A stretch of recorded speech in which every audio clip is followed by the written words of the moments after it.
Sacred Symbols, a PlayStation podcast, is brought to you by, well, you. If you want to learn how to support our show, go to patreon.com/laststandmedia. Greetings and salutations. Welcome back to Sacred Symbols Plus, a PlayStation podcast supplement. My name is Colin Moriarty. Today I'm joined by a very special group indeed. I have Gene Park of the Washington Post and Punching Up. Gene, good to see you today. How are you today, my friend? Good. Happy birthday, Colin. Thank you. You're welcome to your 40s. This is what happens when you hit 40. You have to talk to a journalist and a fucking lawyer. Yeah, exactly. This is perfect. After, this is perfect. I actually had a therapy appointment today too, and I had to schedule it. Like, we were going a little late today because of that. And I appreciate you guys for that. And then I got a call this afternoon being like, oh, so-and-so is going to do virtual calls today. And I'm like, no, we're not doing that. Yeah. So I canceled it, and here I am. The virtual calls are good. Like, I think that's awesome for the most part, but I need to build a professional trust with someone that's giving me meds.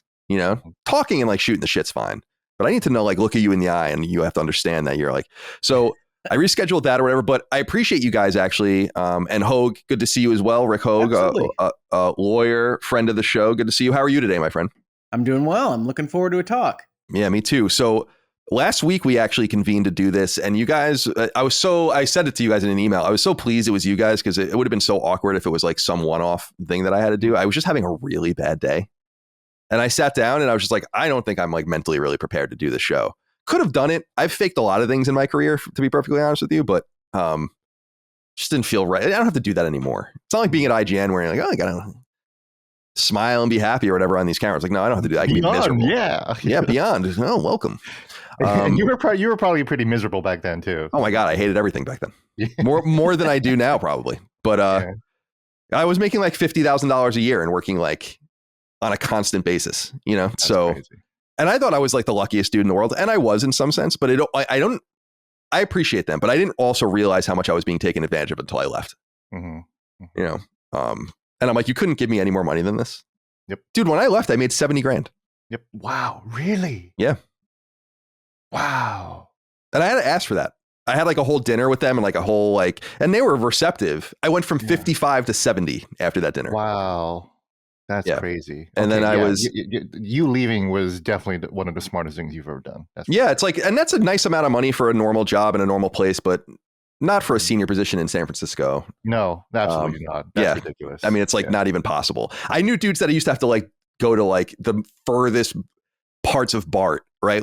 Dublin and Liverpool and shit like that, just to live, places you didn't even know were in the United States. It doesn't sound like they are. Right. But they sound like Dublin, Ireland, and Liverpool in England. But no. These were in California. And so, yeah, I'm very happy to be out of there. Anyway, I don't even know how we got on this, but I wanted to thank you for that, because I thought that was very gracious and I appreciate that. I'm usually able to put it on, as it were, but I had a bad day that day. So we were going to talk about this last week. We're going to talk about this week now, which is Ubisoft. And I thought this would be a great group of people to talk to about this, not only from the business angle, especially with you, Hoeg. I know you're an M&A lawyer and have a lot of specialty in that. And obviously we got great use out of that during the Activision ordeal and all the rest. And we'll never have to hopefully talk about that again. Although, apropos of nothing, Gene and I were talking before the show began about how I was, during Monday Night Football yesterday, I was seeing Call of Duty ads, tons of Call of Duty ads, no Xbox branding, no Game Pass branding. Okay. That was definitely, there was definitely a reason to do that deal. I just don't know what it was yet. But today we're here to talk about Ubisoft specifically, because Ubisoft's in a little bit of trouble, it seems like. We're in some unsteady waters. I think they'll be okay ultimately. I have a whole document here of things that I like, a little timeline of what's happened, interesting quotes or whatever. Before we get into any of that, and we'll get obviously the industry points of view, the financial points of view, what's going to happen, what they own and what they can salvage and all the rest. I want to get kind of high level thoughts from you guys as we kind of dive in like kamikaze pilots towards the topic. And we're just now at the arc and we're about to dive in. So let's take the high level view of Ubisoft. Gene, let's start with you. Where does this company sit with you? I'm curious where this company, I'm going to ask you guys the same thing, but where does this company sit with you as a gamer and a player of games? And also, what's your view on them from the outside? And as an industry analyst, what's their value and all the rest? What do you think of them these days? Yeah, we talked about this extensively on Constellation a couple weeks ago. This is the one that Chris Reagan hosted. So check it out on patreon.com/lasttimemedia or YouTube. It might be on the free feeds, I forget. But I'll try not to rehash too much of that. But I do really enjoy Ubisoft games, and I've continued to do so for a good chunk of the recent years, actually.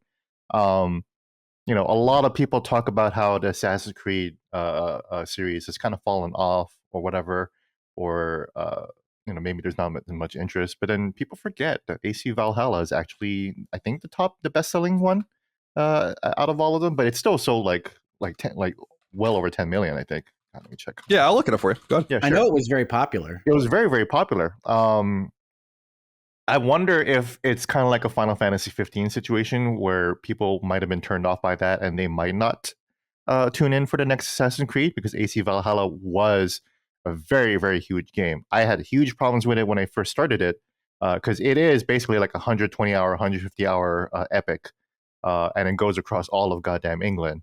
And there's so many goddamn side quests and assassinations and story beats. So when I first played that, I hated it. I was like, I can't believe how bloated this is. They lied to us. They said that this was going to be smaller, and they just, some game studios just straight up lie in their game, in the marketing, that's what it is, marketing, right? They told us that this was going to be smaller, and it was not. It was kind of bigger than the Assassin's Creed Odyssey, which is already gigantor. But then I started to treat AC Valhalla as a quote unquote single player live service. Because they kept updating it, they kept adding more content, which just made the game even longer. But if I was gonna change my mentality to think of it as a single player live service, which Ubisoft apparently wanted us to do, then the game got a lot more palatable. Then I started to play the game in chunks. I'll play the game for a week here, and I'll stop because there are a lot of like story arcs in some of these side quests, and then once you finish them, you're like, okay, wrapped up this side of England, and I'll just, fuck off and play some other games for a little bit. Yeah, that's how I played Valhalla. I do territory by territory. Exactly, so territory. Yeah, it makes it very easy. It's a Ubisoft game, so it's very they make it very easy to categorize and just slice things off the game. So I really enjoyed it, even from a writing perspective. I really, really enjoyed it. It had really, really good story, and it actually brought the modern world stuff back to the forefront, and in an interesting way. I think it is actually the first video game, at least in the AAA space, to mention the coronavirus pandemic. It is canon in the Assassin's Creed universe. It was caused by some digital the bullcrap that Desmond was doing. I didn't know that. That's interesting. Yeah. It's it's in one of the files or whatever. You have to really dig into it and file it, but. They're like, yeah, but back in the pandemic in 2020 or whatever. It's like, oh wow, that's so interesting. It's interesting though, because again, that's a great segue into what makes Ubisoft so fascinating, in that they are one of the few publishers and owners of studios who can churn out AAA huge 100-hour games at such a fast rate that they were able to respond so quickly to the pandemic, and they put out a massive 120-hour game fast enough to actually mention the pandemic. This is in stark contrast to, for example, 6 to 8 years making Concord, or definitely the 8 years that it took to make Cyberpunk, or the 7 to 8 years or whatever that it took to make Suicide Squad. And a lot of that is largely attributed to this bloat, or the armies of developers that Ubisoft has been able to cultivate and start up in all these different countries. They have size. There's no question about that. That's exactly. Part of this yeah. So Ubisoft, they're all over India. They're famously all over Singapore, and I have some thoughts about Skull and Bones. Of course, I haven't played it. Who has? But I love Skull and Bones.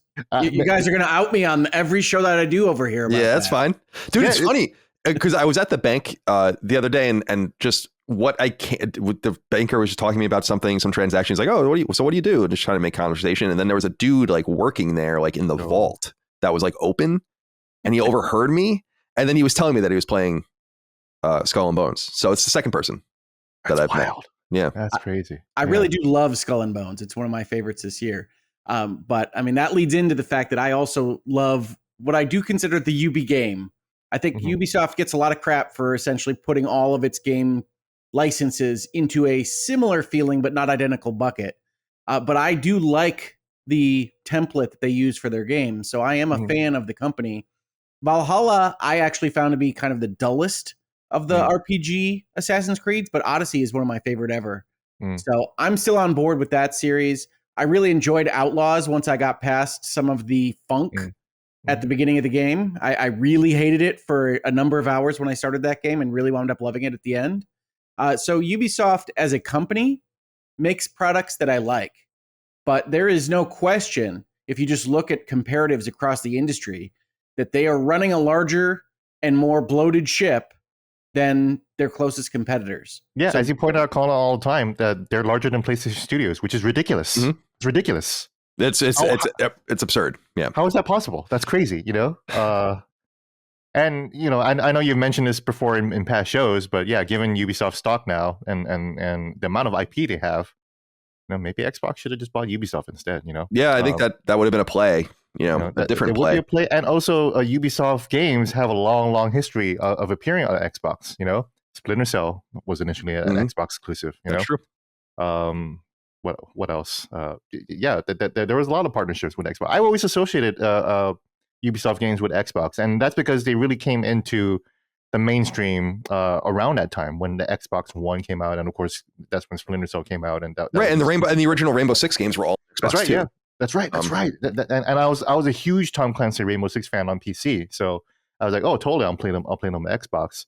Beyond Good and Evil, I played it on Xbox too, and then of course the Xbox 360. You know, the Xbox 360 was like the third party king of that generation. Definitely. And Ubisoft just pumped out so many goddamn games during that generation, you know? Yeah, Ubisoft, they've always been willing to like play the exclusivity game with, you know, they have obviously the Rabbids series is incredibly popular, what they do with Nintendo or whatever. And then they were like really early adopters of the Vita and put Assassin's Creed on Vita and did all sorts of stuff. So they've definitely tried to explore all this different stuff, which I give them credit for. For me, they're kind of all over the place too. Let me interject real quick. Yeah, no, go ahead, please. Like when fucking Stadia, launched, it was just like all Ubisoft games, you know. Like they're always ready to like for any new platform to just like throw an Assassin's Creed on there. And so there's a great Assassin's Creed. We got Assassin's Creed and all the Tomb Raider games, because all the Tomb Raider games have to be on every single platform too, right? So Tomb Raider and Assassin's Creed are two AAA third-party games that just appear on every single Stadia, Luna, you know. Yeah, and just to back you up, there's a great Assassin's Creed entry on the Meta Quest right now. Like it's great. Right, yeah, totally. Yeah, I totally forgot about that. That's insane. Yeah, I appreciate that. Look at all these fucking products they make, though. That's crazy, you know? Yeah, they are. They definitely like are willing to like try to extract value out of any platform, which is cool. And for me, I like Ubisoft. I think that people are hard on them, and I get that. I think that they are a publisher from the past that didn't. They got. It's kind of multiple things, because I had time to like really think about this. It's like they are really important in terms of the things that they help pioneer, specifically with open worlds and all of the rest, and checkbox, like what we call checkbox gaming and stuff, which is incredibly popular. Like, though we have like all these pejoratives for everything, it's like walking simulators. Like these are all pejoratives, really, but people dig them. Ubisoft Towers, yeah, right, like, exactly. It's fine. I love that shit. It's cool. Yeah, like Horizon is very much, which I love, is very much predicated in like the Assassin's Creed mantra. And I'm also, as people know, a huge fan of Far Cry. Like, I think Far Cry is an incredibly underrated franchise, though it's Far Cry 5, I think, and I looked this up, is their second best-selling game ever. To the question you asked earlier, Assassin's Creed Black Flag is the best-selling at 15 million. But then there's Nebulous. This hasn't been updated in a while, though. This is on Game Rant. And no, it's dated this summer. And Assassin's Creed Black Flag's 15 million. And then they say Assassin's Creed, like you said, Valhalla is 12 to 15 million, depending on, I guess, the numbers. But Black Flag is much older, so obviously it's going to be surpassed at some point. So I think that they made a bad, I don't know if they even had a decision like this. They were never into sports gaming. This is incredibly relevant to me, because sports games are about repeatability and annualization. And EA and Take-Two, their major competitors and their contemporaries at one time, they're not contemporaries anymore by size, not even close. They like got involved with those licenses and figured out ways to annualize games and make money and churn money while they invest a lot of that money into other products. And Ubisoft tried to do that. They have Just Dance, which I think is maybe the only example of them really being able to do that, which is a very popular game. They were publishing Just Dance on Wii until like, I'd have to look this up, like 2015 or something, 2016, like something crazy. Yeah. And but they're like, why can't we do this with Assassin's Creed? Why can't we do this with a Clancy game? Why can't we do this with this or that? And it's like, no, you can't. Like, it doesn't quite work like that. People have different expectations when you go into those games, as opposed to getting the newest, shiniest Madden or the newest and shiniest NBA 2K game, which are massive sellers. And I think Ubisoft missed the boat on that. And I think that that is a major reason why their market capitalization kind of just sat flat, while these other companies were able to both invest in major AAA games like Battlefield or Grand Theft Auto or something like that are huge, but also have these churns of money. Even Sony has one with the show. And I think that that's like a relevant thing. They just didn't identify that for what it was, which I think is a mistake. But it's, as you said, the biggest thing is their fleet of teams. And I looked this up on their own website. So Wikipedia says they have 19,000 people, which is citing an internal document from this year, but their own website says that they employ 21,000 people. And they have 45 internal studios, which is the biggest first party, even bigger than Microsoft's, I think, even with Activision and Bethesda and Xbox Game Studios. I don't think equals 45. Yeah. To put a fine point on this, Microsoft Gaming, so that includes Bethesda and Activision plus the Xbox apparatus, is 20,000 people. So Ubisoft employs about as many people as Xbox. EA, which is a substantially bigger company, is 13,700. PlayStation, so this is PlayStation corporate plus all of their studios, is 12,700. Take-Two, which is Rockstar and a bunch of other things, 12,300. And Nintendo is 7,700, and that includes all their teams too. Wow. So this is a incredibly bloated team. They were founded in 1986. The five Guillemot brothers, in France, kind of formed this company. I'm pretty sure Yves has been the CEO, if not since the beginning, since near the very beginning. And I didn't know this. I'm embarrassed to say I did not know this. Do you know what their first game was in 1986? I do not. It's a game. So do you remember the game Zombie U that they put on? Zombie. That's right. Yeah, Zombie. Zombie. And I'm like, wait a minute. I was looking at this. I'm like, what? Yeah. I didn't know that. Like, now I didn't read one single word about Zombie U, so it's probably like in the press release or in an announcement thing. But I was looking, I'm like, oh, this was based on like some old obscure Ubisoft platform. For some reason, I was just like, oh, it's a zombie game. And we're going to take the E off of it so that we can trademark it and all that kind of stuff. So yeah, that was their first game. It's cute. Yeah. Yeah, exactly. So I didn't know that at all. And also, just real quick, Just Dance was releasing on the Wii all the way up until 2020. 2020. That's crazy, dude.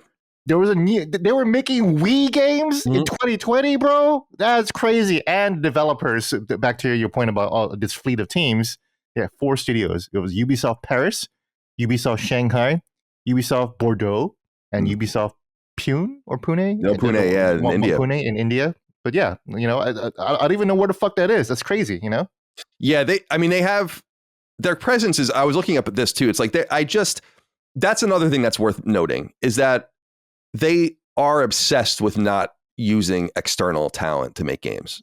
Yeah. They just have this, and it's the same reason why you build your own engine. It's like it does keep costs low, and it's true that they have studios like all over the goddamn place. I mean, obviously they have a bunch of Canadian teams and a bunch of European teams, but they have teams in Vietnam, in the United Arab Emirates. Like they're employing talent. Obviously, significant presence in France, which is where they're from. Ubisoft Abu Dhabi, Ubisoft Chengdu, Ubisoft Da Nang, Ubisoft Mumbai, Ubisoft Osaka, Ubisoft Philippines, Ubisoft Pune, Ubisoft Shanghai, and Ubisoft Singapore. That's the Asia one. I was going to say, I think most of those are on the front screen of Skull and Bones. Yeah, even North America sounds just as alien to me. Ubisoft Sherbrooke, like what the Ubisoft Sanguinet, like like they're it's like they're finding countries. To establish. They're like pioneers, they're old school pioneers, like establishing cities and foundations, Fur trading outposts. Naming convention because it's easy to remember who's with them. Yeah, that's true. Yeah, like I think only a couple of teams, like they own Massive and Red Storm, but those are like Red Storm was definitely a team before Ubisoft bought them. I'm not sure what Massive's situation was. Massive was because they did World in Conflict. That's right. Yeah, so that's why they never like renamed them. And Red Storm, of course, was working on that canceled Division game. I was really excited to see that, but here's some other information that I thought you guys would want to know. They have $1.2 billion cash on hand. and $2.7 billion in debt. So this whole story and why we're talking about this begins July 18th, as far as I'm concerned, in the timeline. This is when they released their Q1 financials. And they say at this time, and the Q1 obviously would be what, April 1st to June 30th. Well, it depends on the company, but probably. Yeah, I would think so.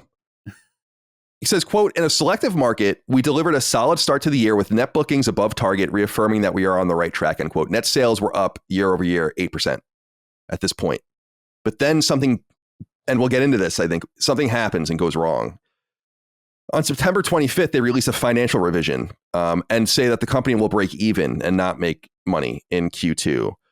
And they write here, quote, the revised targets are mainly a reflection of decisions taken for Assassin's Creed Shadows and the softer than expected launch for Star Wars Outlaws, end quote. At this point, AC Shadows is delayed until February. There will be no more season pass with the game. The game is going to go to Steam day one, which is a big deal. Star Wars Outlaws, they described as soft sales for the game and will be releasing in November on Steam. So they're trying to spread the field as much as possible. At this point, I'm sorry, go ahead. Oh, no, I was just going to say Star Wars is an interesting discussion because Ubisoft has its own issues, which we're going to talk about today. Star Wars obviously has its own issues as well. For sure. Disney is a company also finding its own identity right now in 2024. And it might be that Ubisoft got caught in a Star Wars pincer because there's a lot of issues with that branding right now that people have either legitimately or illegitimately. And so Outlaws is kind of a disposition of both Star Wars and Ubisoft. I was going to say, I agree with you in the sense, I said this on Sacred actually, that if you took, and it's not to take anything away from Respawn, which I think that I didn't play the second Star Wars game, but the first one, Fallen Jedi Order, or Star Wars Jedi Fallen Order. Yeah, and that's the first one. Yeah, Survivor's the second one. Right, 2019 that came out, and I played that on PS4. And I was saying, if this came out in that slot, and then that came out in this slot, I bet you the games would have performed about the same. Like where like the big hit would have been Outlaws. You know, because as I understand it, it's a pretty good game. It's a very Ubisoft checkbox game apparently, and I don't know what people's expectations were, but I agree with you. Star Wars is definitely, it's the same thing with their Avatar game, also made by Massive, ironically, where it's timing. It's just bad timing. And that was a good game. That was unabashedly a Far Cry game. You know, I bought it. I played it for a little while, and then I just never went back to it for some reason. But I did buy it. The Avatar game is good. The Avatar game is good. The Star Wars game is good.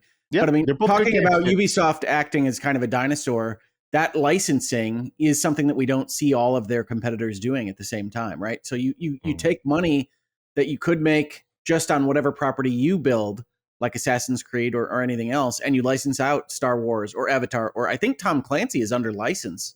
I mean, I think those Ubisoft owns Tom Clancy's name, I think, but I don't know if I looked this up to just be sure about and they said the details were never disclosed about like what the deal is, which I thought I guess that's possible. I mean, but that happens all the time. But yeah, in 2008, he apparently bought the right to use the name and the back catalog. The right to use the name in the back catalog may be owned outright, but it would be an unusual deal to not have essentially a licensing fee, a royalty for using it. Right.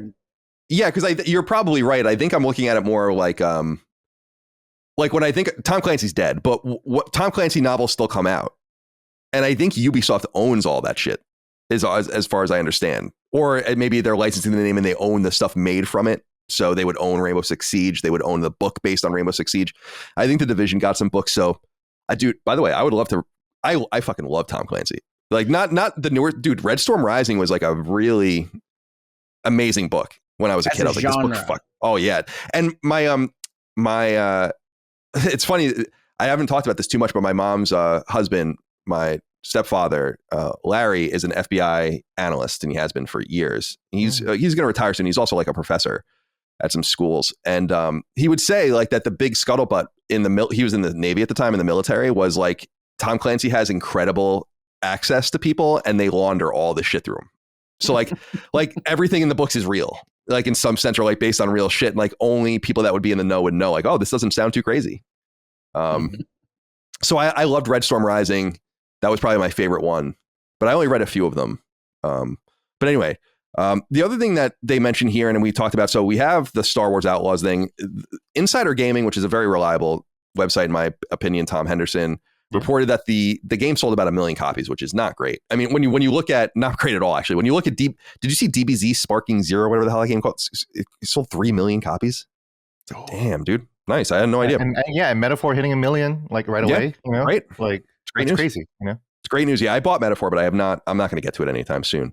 But I have it. It's long. So I heard it's about racism. Is it really? It is deeply, deeply about racism. Oh, interesting. That's really interesting. It is more about racism than Final Fantasy 16 is. So, I mean, you know, they call you fucking knife ears in there, you know. So not you, but like the racial elves slurs. Yeah. They go into the slurs, you know. It's definitely a metaphor. It's clearly referencing like Thomas More and like Renaissance humanism and various aspects of that. So I view it more as specifically a metaphor than an allegory. And I think people sometimes mix up those particular categories of discussion. So it is about racism. It's very much about the racism that they set up with 8 or 9 tribes and various things happening in that story. But I do recommend it. I like Metaphor quite a lot. I'll get there. I played Until Dawn, and then now I'm playing Castlevania, the Castlevania collection. There you go. It's October. Get your vampires. And Silent Hill as well. I will say, people are going to roll their eyes at me again. I'm having lighting problems with Silent Hill 2. I think it's my machine, because it's similar things that happened with Alan Wake, where if the game is like mega dark, you know that beginning stretch where you're on the road, you can like back out and get a trophy for trying to leave or whatever, and then there's like puddles all over the road, and it's just I took video of it. I'll have to share it with you guys in the Discord. It's like, it's crazy. I'm like, this game can't possibly be looking like this for people. Yeah, I want to see it, but is it sparkly again? Like, it's not as bad as Alan Wake because it's not as dark, but and the lighting, it does get dark later where I'm like, I can't fucking see anything, you know, like anyway. You got to get your flashlight. Yeah. Yeah, I will need that. Hill, you're not supposed to see anything. Yeah, I know. It's like you want to jack up the gamma or whatever, but they specifically tell you not to. Usually games just say like, oh, match the symbol, and I just like fucking jack it all the way up, but like the HDR and all that kind of stuff makes it a little better. Anyway. Star Wars Outlaws, so soft sales. Assassin's Creed Shadows is the other problem, in quotes. What do you guys make of this? I think that there is something here where like the rubber kind of hits the road with this game in some sense, where they made creative decisions and the creative decisions are kind of coming back to haunt them in some sense. But now the only argument is like, did they make the creative decisions to be creative, or did they make the creative decisions to kind of virtue something or whatever and put themselves in a bad situation? And I think that listeners know how I feel about this, and there's a whole spectrum of opinions on this.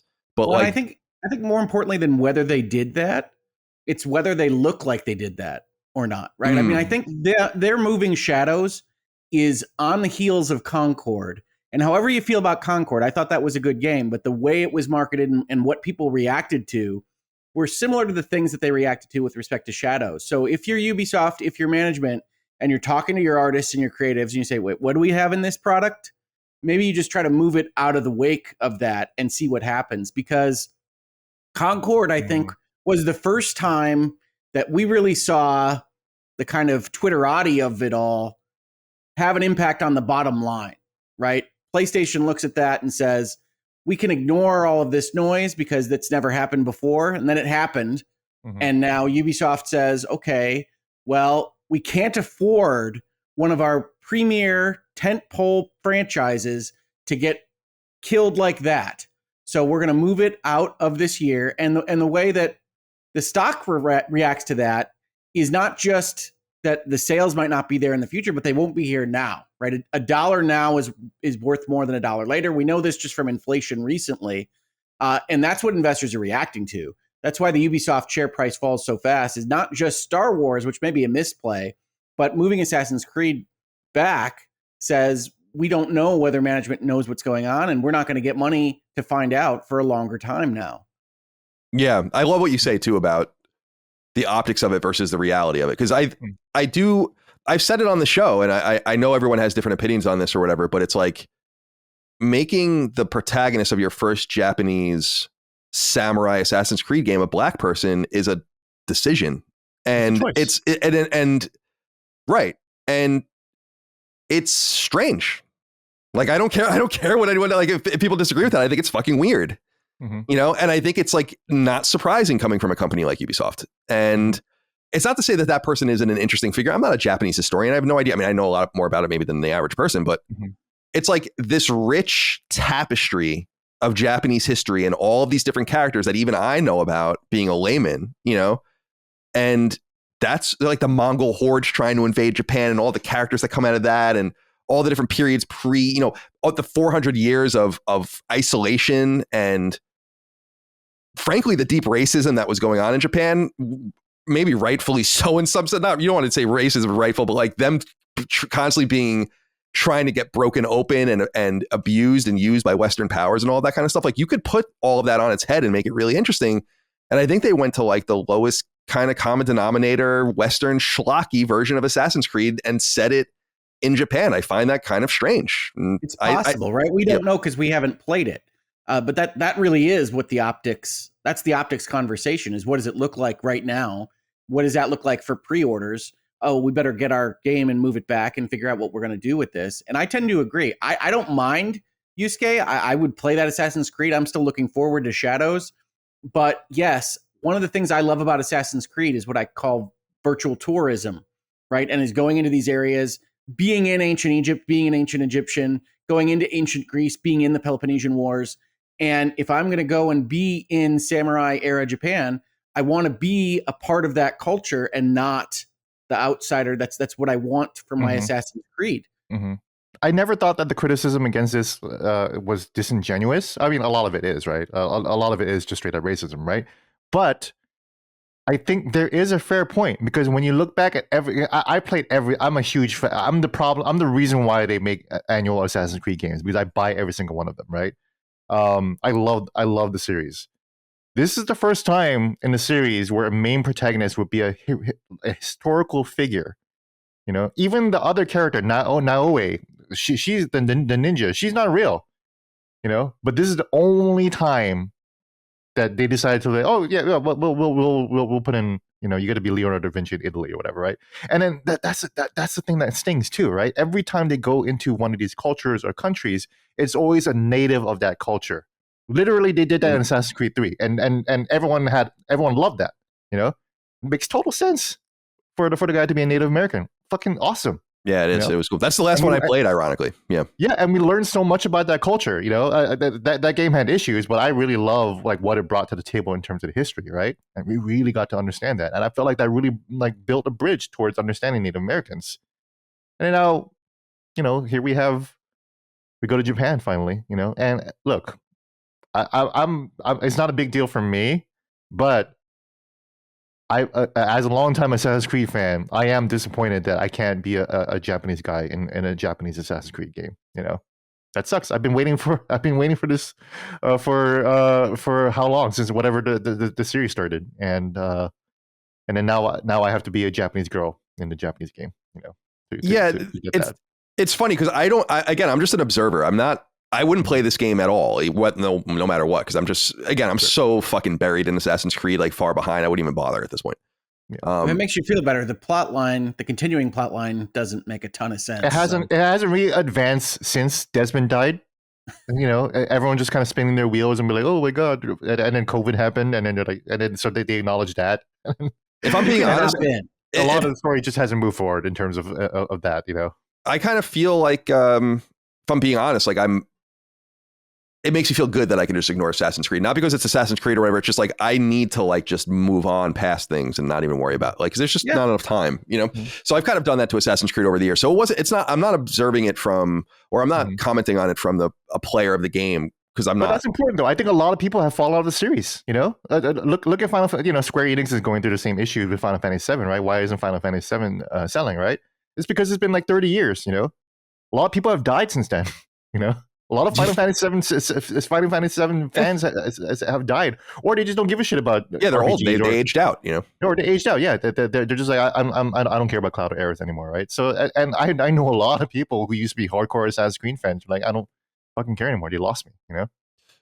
To me, I just think that there's a problem with the creative decision, and it does like there's different there's different angles to look at it. Like, because people bring up Neo, right? The Team Ninja game, which is about a white man, right? And I'm like, first of all, yeah, that is weird. I was around. I mean, I remember people saying that was weird at the time. I mean, you can go look at articles about that. Like that. Happened, But I think William, whatever the fuck his name is, I think is a real character too. But it's like, no, that is weird. But I do think the context of it is they're Japanese.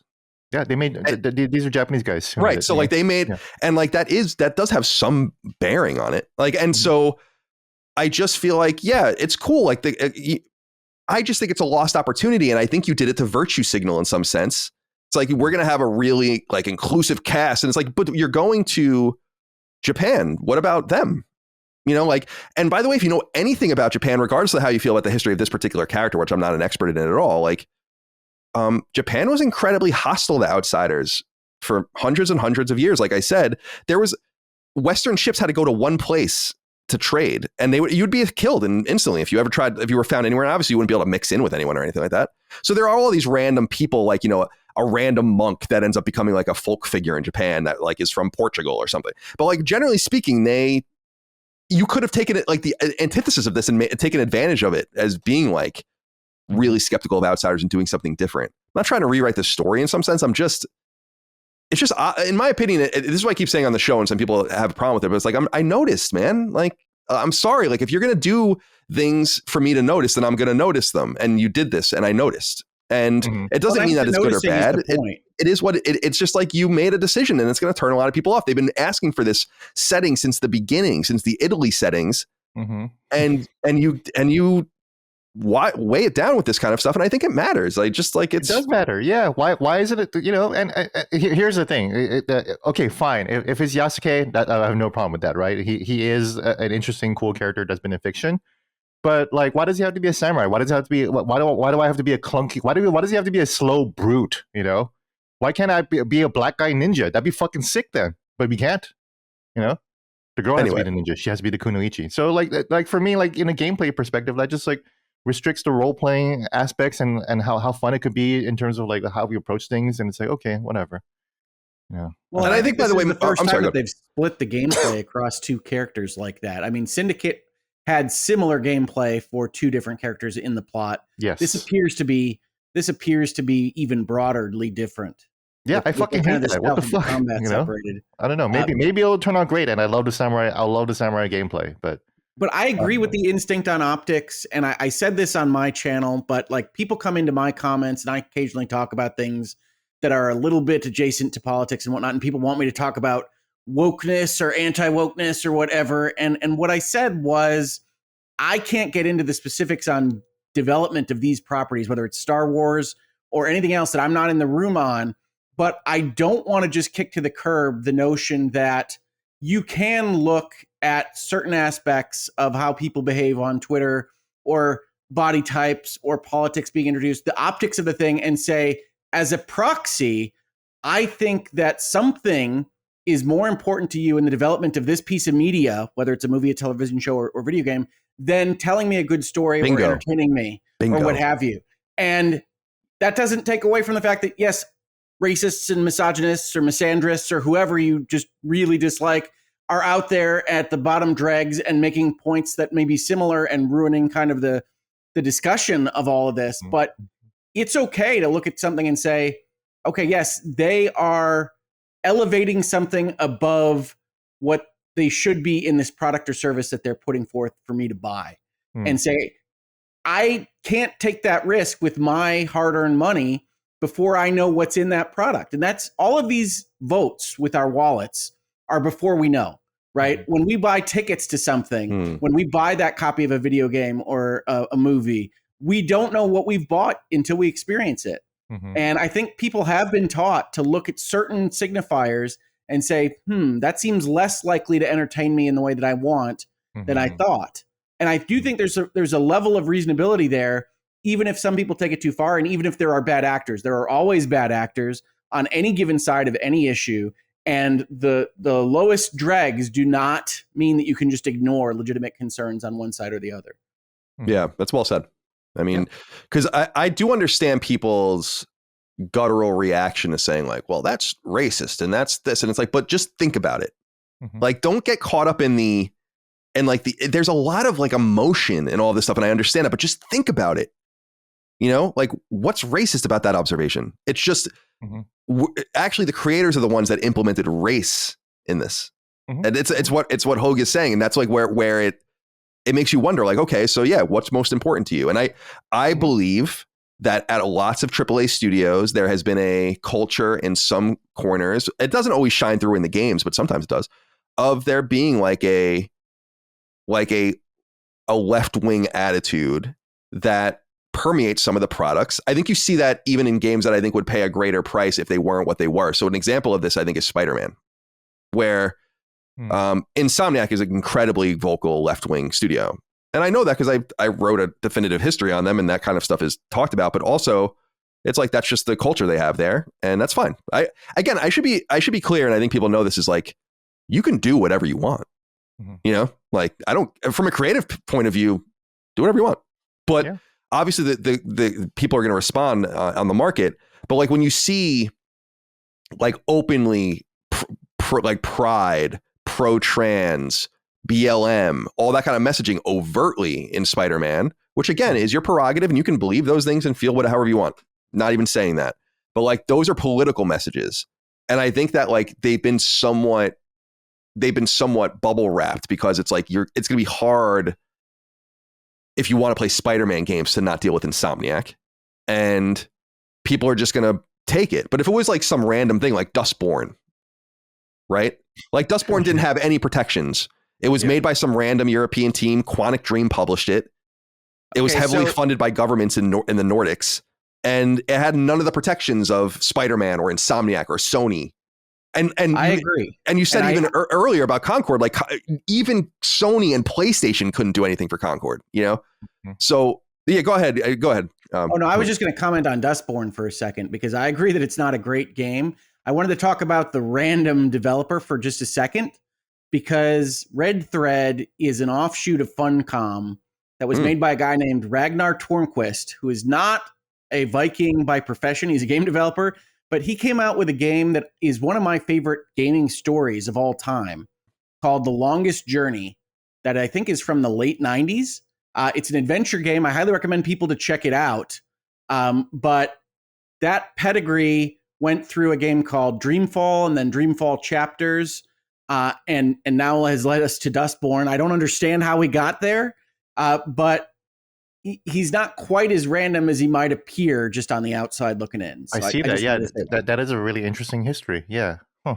Yeah, that's deep. That's good. I mean, thanks for telling me. I love The Longest Journey to death. It's one of my favorite. No, I'm reading all this. This is an interesting studio. And I should say again, just to reiterate, it's like, I don't care that you should make a deeply. I think someone that reviewed it was like The Gamer or someone. .com said something like this is the most profoundly like openly progressive game that's ever been made or whatever, or that like we've ever seen. I'm like, cool. I don't have any problem with that. But like again, you're just. I think the video game. My personal take is that most if you look at entertainment mediums on a spectrum, I think video gaming is more to the right than people would like to maybe admit as like a group of people. And I think that the people that are making some of these games aren't speaking to the major parts of the audience. On the other hand, I think there are games where they come out and they're so good, or people are not as offended by things as you think they are. Like Baldur's Gate's a good example, Baldur's Gate 3, where like whatever was in that game wasn't going to stop people from playing it or buying it. And the complaints are going to fall on deaf ears because the game is so good. And I'm not saying that as a player because I don't play it. I just think that's how people feel about it. So again, it really is all about like the inoculation that the product experiences and how much you can kind of get away with. I will say, and not that the games I write are deep or anything like that, but I'm very much in those games.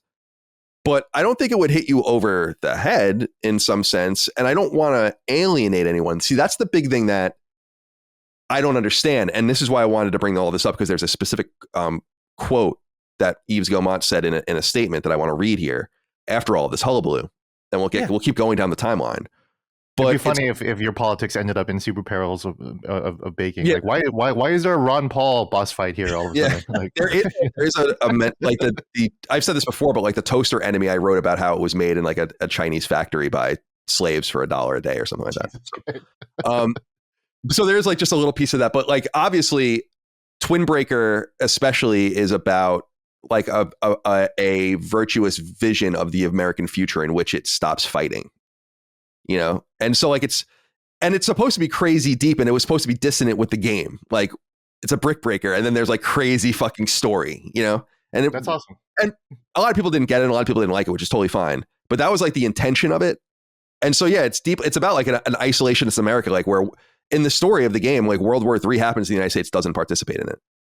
Like it literally just doesn't even take place in it, and instead starts going to space, and over hundreds of years starts developing this really complex, like why everyone's killing themselves and breaking bricks. And then you're breaking bricks. And in the story, I think like the bricks you're breaking, like you're the paddle, which is from Arkanoid, is a spaceship.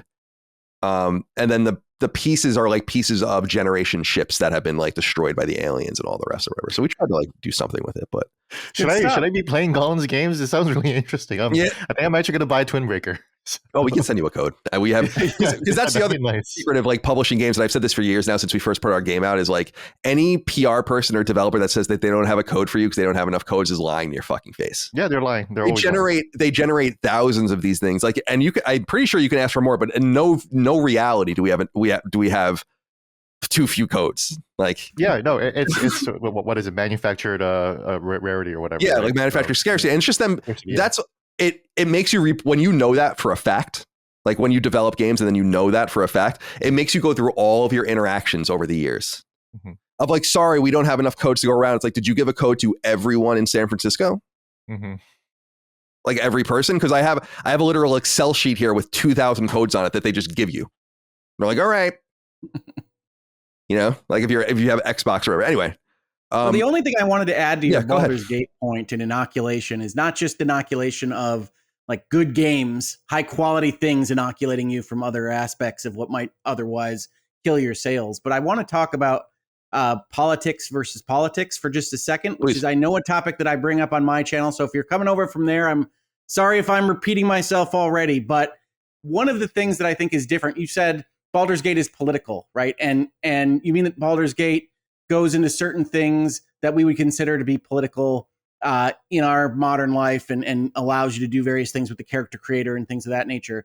But I think that's different, in a different matter in kind than something like Dustborn, right? And I think people talk across themselves. That we don't talk to each other on politics every time when we say games are inherently political or people hate politics in games or whatever phrase you're going to use.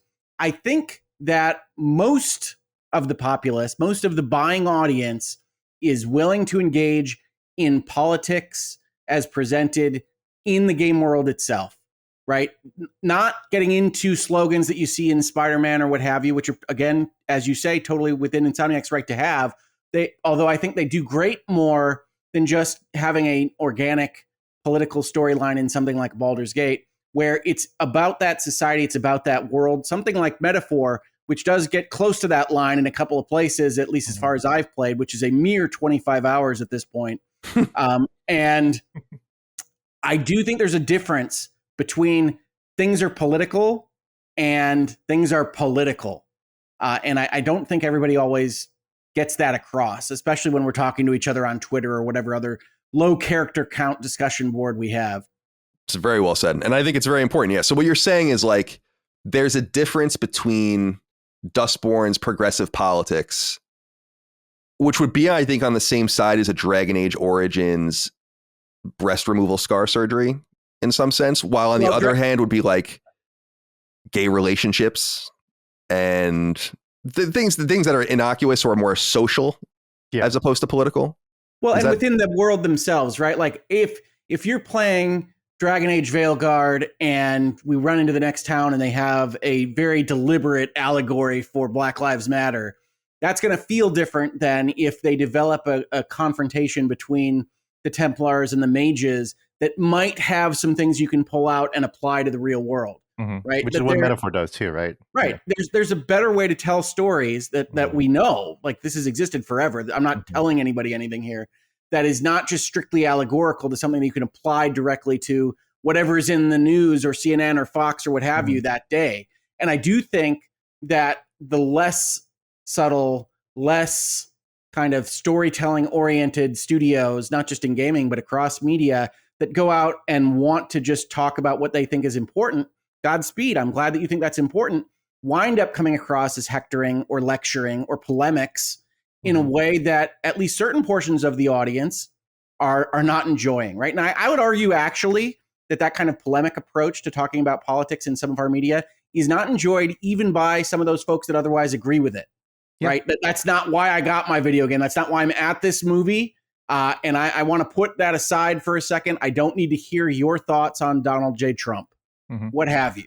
Yeah, I think a lot of the writing that you're talking about, Rick, reminds me of how SNL skits are being written, right? Where they look at what's trending on Twitter and they look at the slogans and they're like, "Whoa, I could say that on SNL," and then you say that and they're like, "Oh, they said the thing on that was trending on Tuesday or whatever." So it kind of goes back to again like that mentality of they put fucking COVID in Assassin's Creed, you know, like.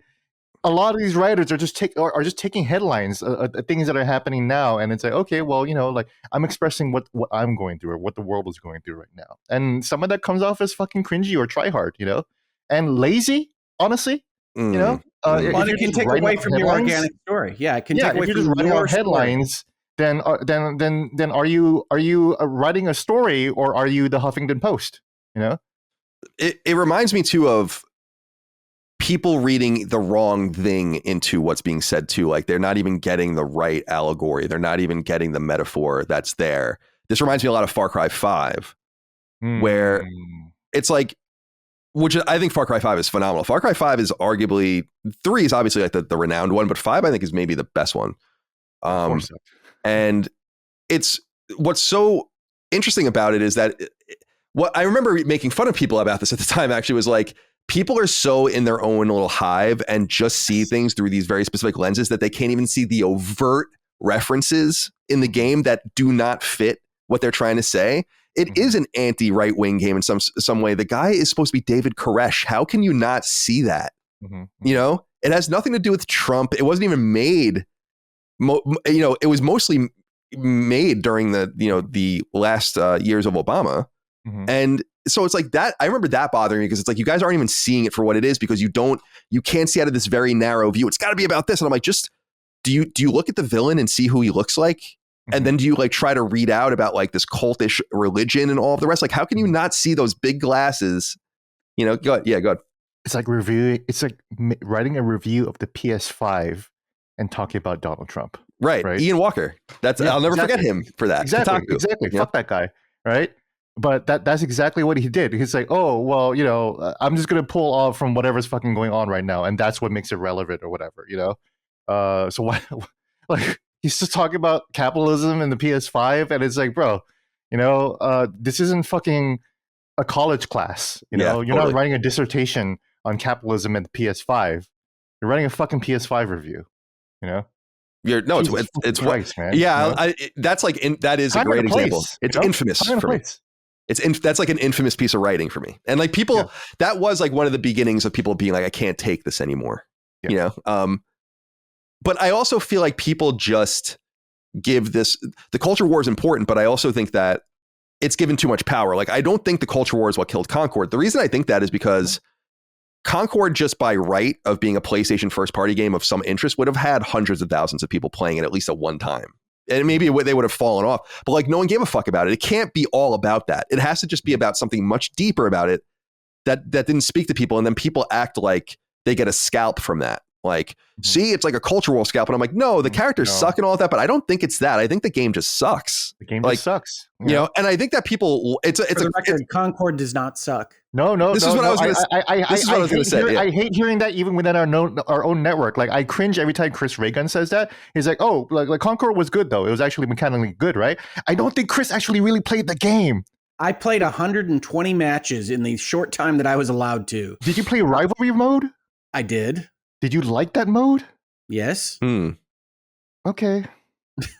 Well, I actually think there's some really good design elements in that mode, but I mean, nobody wanted to play it. So like my argument is, if nobody wanted to play with the rule set within that mode, then the mode is bad. If that was a unique mode in Concord, that was the thing that was supposed to sell and make it distinguish from other hero shooters or other first-person shooters, and nobody wanted to play it, even among the fans, then I think the product was just not good. It was not a good game. Yes, mechanically it was good, but that's like saying a book was legible. You know? I don't think so, because there's a lot of bad mechanical games that still get some play. Yeah, so they're like books with shitty writing or bad English or shitty editing. You know, that's what it is. Well, I'm a bad envoy for the Concord is good train, because I'm not a regular multiplayer shooter. They don't usually appeal to me, but this one did, right? So yeah. I'm bad. And then I talked to a lot of like esports analysts, and like they were like, no, there's nothing in Concord. But I don't want my games to become esports. I don't want us to all end up at the only place being competitive and streamable. That's not where I want my games to wind up. That's what Concord wanted to be, and it failed. Anyways, sorry. No, it's all good. Speaking of these scalps, I wanted to bring that up because I don't think that I don't think that these things are always commensurate to each other. In other words, I think sometimes people really do get scalped by the culture war. And then I think other times you get a little nicked by it and you kind of run off into the field and you got away. Well, just a little piece of your hair is missing, you know? But I think that and this is really kind of the impetus for why I wanted to talk to you guys to begin with, was the statement that Yves Guillemot released with the revision, which this was back in September 25th. So this was like 20 days ago. Because this is the first time I ever recall what I would consider a AAA entity giving the culture warriors an obvious scalp. Mm-hmm. And here's what he says in part. Our second quarter performance fell short of our expectations, prompting us to address this swiftly and firmly, with an even greater focus on a player-centric, gameplay-first approach and an unwavering commitment to the long-term value of our brands. Just to interrupt myself here real quick, it's important to note, if you're not into finance or whatever, that these companies, if publicly traded companies, have fiduciary obligations if they know something is really wrong with a financial prognostication. They have to say it before their next financial statement to give the markets chances to adjust. Although the tangible benefits of the company's transformation are taking longer than anticipated to materialize, we keep on our strategy focusing on two key verticals: open world adventures and games as a service native experiences, with the objective to drive growth, recurrence, and robust free cash flow generation in our business. In the light of recent challenges, we acknowledge the need for greater efficiency while delighting players. As a result, beyond the first important short-term actions undertaken, the executive committee, under the supervision of the board of directors, is launching a review aimed at further improving our execution, notably in this player-centric approach, and accelerating our strategic path towards a higher performing model to the benefit of our stakeholders and shareholders. Finally, let me address some of the polarized comments around Ubisoft lately. I want to reaffirm that we are an entertainment-first company, creating games for the broadest possible audience, and our goal is not to push any specific agenda. We remain committed to creating games for fans and players that everyone can enjoy, end quote. I've never seen a big company say anything like that before in games. Yeah, go ahead, Hoeg. What do you think of this? Well, I mean, I think in general, most of that statement is in response to a flight of cash, or what they think are the indicia of money leaving the company, right? As a publicly traded company, their stock is valued by the people that buy and sell it on a secondary market. And when people lose faith in the direction of a company, they sell more than they buy, that price goes down. And ultimately, the ability of the company to raise money through the future issuance of stock is reduced. So directors and executives try to avoid that by heading things off at the pass. So I don't read it quite as directly as you do, Colin, but that's primarily because I read a lot of corporate statements in the forward-looking bucket and during investor calls and things like that. And so I do think that it is a response in particular to some of the blowback we saw for Assassin's Creed, most predominantly, I think, in Japan proper. And I think that's a response to that more than just the random people talking on Twitter about these things. But in reality, as anything that a big company that's publicly traded does, it's a response to what they view as potential flight risks for the capital in the company, and probably notes behind the scenes or other backdoor communications that they were receiving about things going the wrong direction. Understand also, that as part of this timeline, a minority shareholder had already threatened a proxy fight for the board, and various other things at Ubisoft, all indications of a certain amount of tumult in the investor class of this company. It's important to note, by the way, speaking of shares, Ubisoft stock right now is, at the time of recording, is at like $14 a share being traded in Europe, down 40% this year. with a market cap of around $2 billion. I was looking up, you guys will recall when Vivendi tried to hostily over many years, or not many years, but several years, take over Ubisoft. And I was reading about this. So they got to 27.3% before they relented. And then they just sold the shares. At that time, they got $2.45 billion for their shares. So the company has decreased in value in a substantial way. I think the reason the comment, I'd be curious to know what you think, Gene, is because the reason I think the comment is interesting to me, not knowing kind of having the scale of knowledge that you do about the general topic, Hoeg, is I feel like 5, definitely 10 years ago, this statement would have read a lot different. And I think they would have been in a different financial place perhaps, but thought they would have or should have been catering to a different group based on probably what they hear internally from what I would have, a very Canadian, very French, it's a pretty left-wing organization. I mean, just by the nature of the companies that they're based in, that's totally fine. I mean, again, but I think like you could have seen 2014 Gamergate era, this statement being like, we stand behind diversity and inclusion. We believe in this. We want to do this. And it's like, I feel like, and that's cool if that's what you want to believe in and signal to people. But this statement reads like the result of that. Yeah, go ahead. Can I add one other thing? Go ahead, please. So the inclusion of the word stakeholders in that statement is the billboard or is the traffic signal for more than profits, more than investors, more than shareholders. And it is to be read as something more potentially agenda driven, despite the last sentence of that statement. So they don't have to include the word stakeholders there. Stakeholders is a broad, nebulous legal term that can mean anything from employees to environmental agencies in the areas that you operate your business. Mm-hmm. So it is designed to be broader than profits and business making. Mm-hmm. Yeah, I mean, the stakeholders could be your player base. Yeah, it could just be the audience too. Yeah, it could be. Yeah. I mean, that's how general the word is. But yeah, what do you say, Gene? My read on this, and I'm glad that Hoeg and I actually bring different perspectives on this, because I'm most fascinated with the sentence, "We are an entertainment-first company creating games for the broadest possible audience." Now, the way I can interpret that, it wasn't my initial interpretation, but when I stepped back and thought about it, Mr. Guillemot might actually be backing the creative choices of the games, because what a lot of people who are anti-DEI seem to forget is that DEI and the diversification of an audience is an inherently capitalist agenda, where you are trying to extract more money from consumers and you're trying to attract a different consumer base, right? So that's what everyone means when they derisively say, quote unquote, the modern audience, right? Without really clarifying what that means. Modern audience means everybody who can possibly spend money to play a game, no matter what color, creed, or religion, or background, or what country, right? And that is what is feeding a lot of these diversity agendas, if you want to call it, I guess, or policies within a lot of a variety of companies, because we were talking. There was a comic about Akira Toriyama dying, right? And then, they show Disney cartoons on TV about how there's this Latina hero or Latino heroes or whatever, or different people of color as heroes, but then most Mexicans and people in South America are just huge Dragon Ball fans, And then I cite my friend at the LA Times who wrote an appreciation for Akira Toriyama, who said the exact same thing. Where it's like, you see all these shows in Netflix and Amazon Prime and Hulu trying to capture what it's like to have a Latina, a Latinx family or whatever, right? And then here comes Akira Toriyama, like 40 years ago. He's like, well, here's a guy who's really strong, who likes to protect his family, who eats a lot of food and enjoys eating a lot of food. And when he's faced with a long struggle, he's going to work towards getting towards it, And that resonated loudly with the South American audience, and that's the broad audience, and Akira Toriyama and Dragon Ball were able to do that no problem.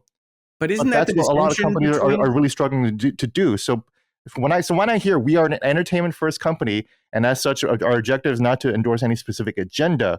We're trying to entertain players and enrich their lives with their lives with original, memorable experiences that resonate with a global audience. That's everybody.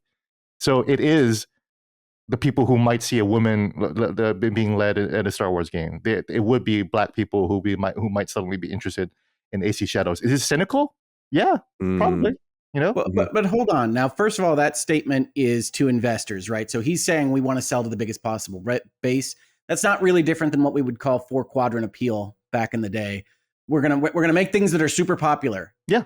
Please give us your money. Yeah. But I do want to at least position a counterpoint to your statement on DEI, Gene, which is to say, doesn't Dragon Ball prove the opposite? What the concern with Yasuke or whatever else is just merely included as representation. I'm not making an argument for these policies. I totally agree with you that Dragon Ball is an example of what we were talking about earlier, right? Where this is they're presenting a metaphor or something else that a lot of people can pull from, right?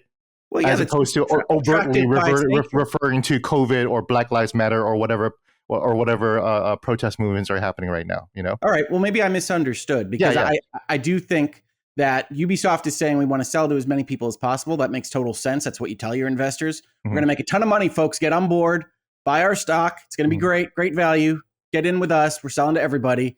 But I do think that, as I said before, to the extent that you can see optically that something is coming in front of giving you a good piece of entertainment, I do think there are going to continue to be certain aspects of pushback from reasonably minded people, from rational people, and not just the bigots on earth.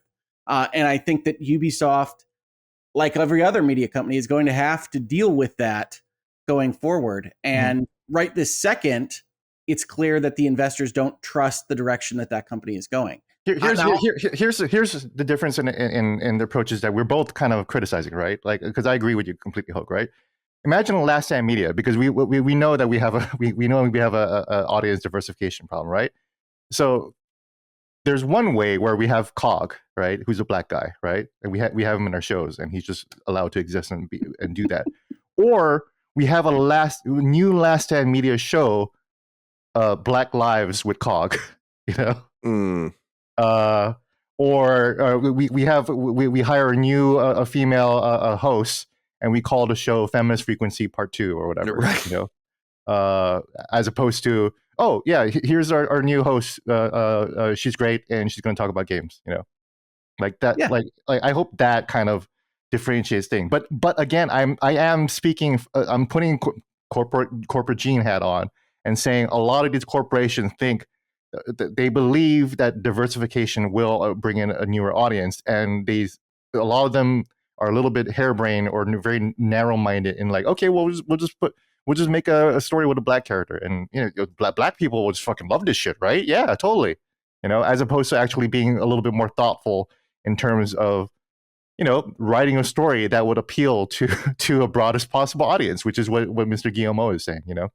Yes, saying we're definitely doing that. We're not tokenizing anybody. Exactly. Please invest with us. Yeah. Whether or not you believe him is a different question. Exactly. Yeah. Yes. So you and I agree, Hoeg. We're saying the same thing. So if I were in their PR shop, it's interesting because I remember looking at the statement to begin with, and if I were there, I'd be like, let's just cut everything out of the statement after stakeholders and shareholders. 1000%, totally. The whole finally part, it's like, like we don't need to say any of that. That's to me, that's a sign of weakness, you know, or caving in, right? So like even if this is our strategy is to like depoliticize ourselves or whatever you might want to call it, or like however you might want to read this, it's like we don't need to say it. Talk about it, yeah. And we can answer these questions on October 30th when we give our next financial statement or whatever, you know, which is what they said is that they'll, because it said they have a statement later, which we'll get into, because this is kind of how I want to end the, you know, get towards the end of the show. I don't know how close we are to being done, but so this creates some issues because obviously, like I said, with the Vivendi takeover, just kind of illustrating how much a quarter of the company was worth back in 2019 when they sold it for $2.45 billion. The remaining company is now worth less than that on the market. So this is a serious problem. And they do own some substantial IP. Obviously, the Tom Clancy stuff is licensed or however that works out since 2008. Assassin's Creed, Far Cry, Just Dance, Prince of Persia, Rayman, Rabbids.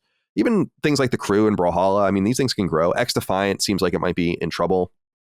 And that's obviously a crossover game. And even the stuff, it's so funny, man, like with the ham-fisted COVID stuff, it's like, why, if you wanted to do something like that, why wouldn't you reference the dollar flu or something and keep it all like this Ubisoft metaverse kind of thing going on? But nonetheless. So if we fast forward to, the revision takes place on the 25th, and on the 26th, AJ Investments, owner of 1% of Ubisoft, they're apparently European, says, quote, "We call on the management of Ubisoft to allow the sale of the company to third parties or private equity firms at a fair price," end quote. This goes back to September 9th when this AJ Investments firm, kind of more quietly, because no one really cared at the time, released like this report about their intention of bringing the company private, or their hope to get the company private. But at this time, AJ Investment had said, and this was according to Reuters, that they claim to have about 10% of private shareholders on board for their plan. So they are starting to create some sort of bubbling coup, or at least that's what they were doing. The Guillemots remain the biggest shareholders at 20.5%. They sold some of their shares, as people might remember, to Tencent, which now owns 9.2%. And a big chunk of the Guillemot holding company. Right, exactly. Yeah, 49.9%, I think, of the holding company. So the Guillemots really sold most of their value in the company at this point. So that happened. And then October 4th, Bloomberg reports, quote, Tencent Holdings Limited, so again, owner of part of Ubisoft already, and Ubisoft Entertainment founding Guillemot family are considering options, including a potential buyout of the French video game developer after it lost more than half its market value this year, according to people familiar with the matter. The Chinese tech company and the Guillemot Brothers Limited, which is the company you were talking about, have been speaking with advisors to help explore ways to stabilize Ubisoft and bolster its value, the people said, asking not to be identified, discussing a private matter. One of the possibilities being discussed would involve teaming up to take the company private, according to the people. And then a few days later, Ubisoft, I guess, maybe feeling fiduciary obligation again to say something about this and not let it go until the end of October when they would speak next, released a statement from Paris, their headquarters, saying, quote, Ubisoft has noted recent press speculation regarding potential interests around the company. It regularly reviews all its strategic options in the interest of its stakeholders and will inform the market if and when appropriate.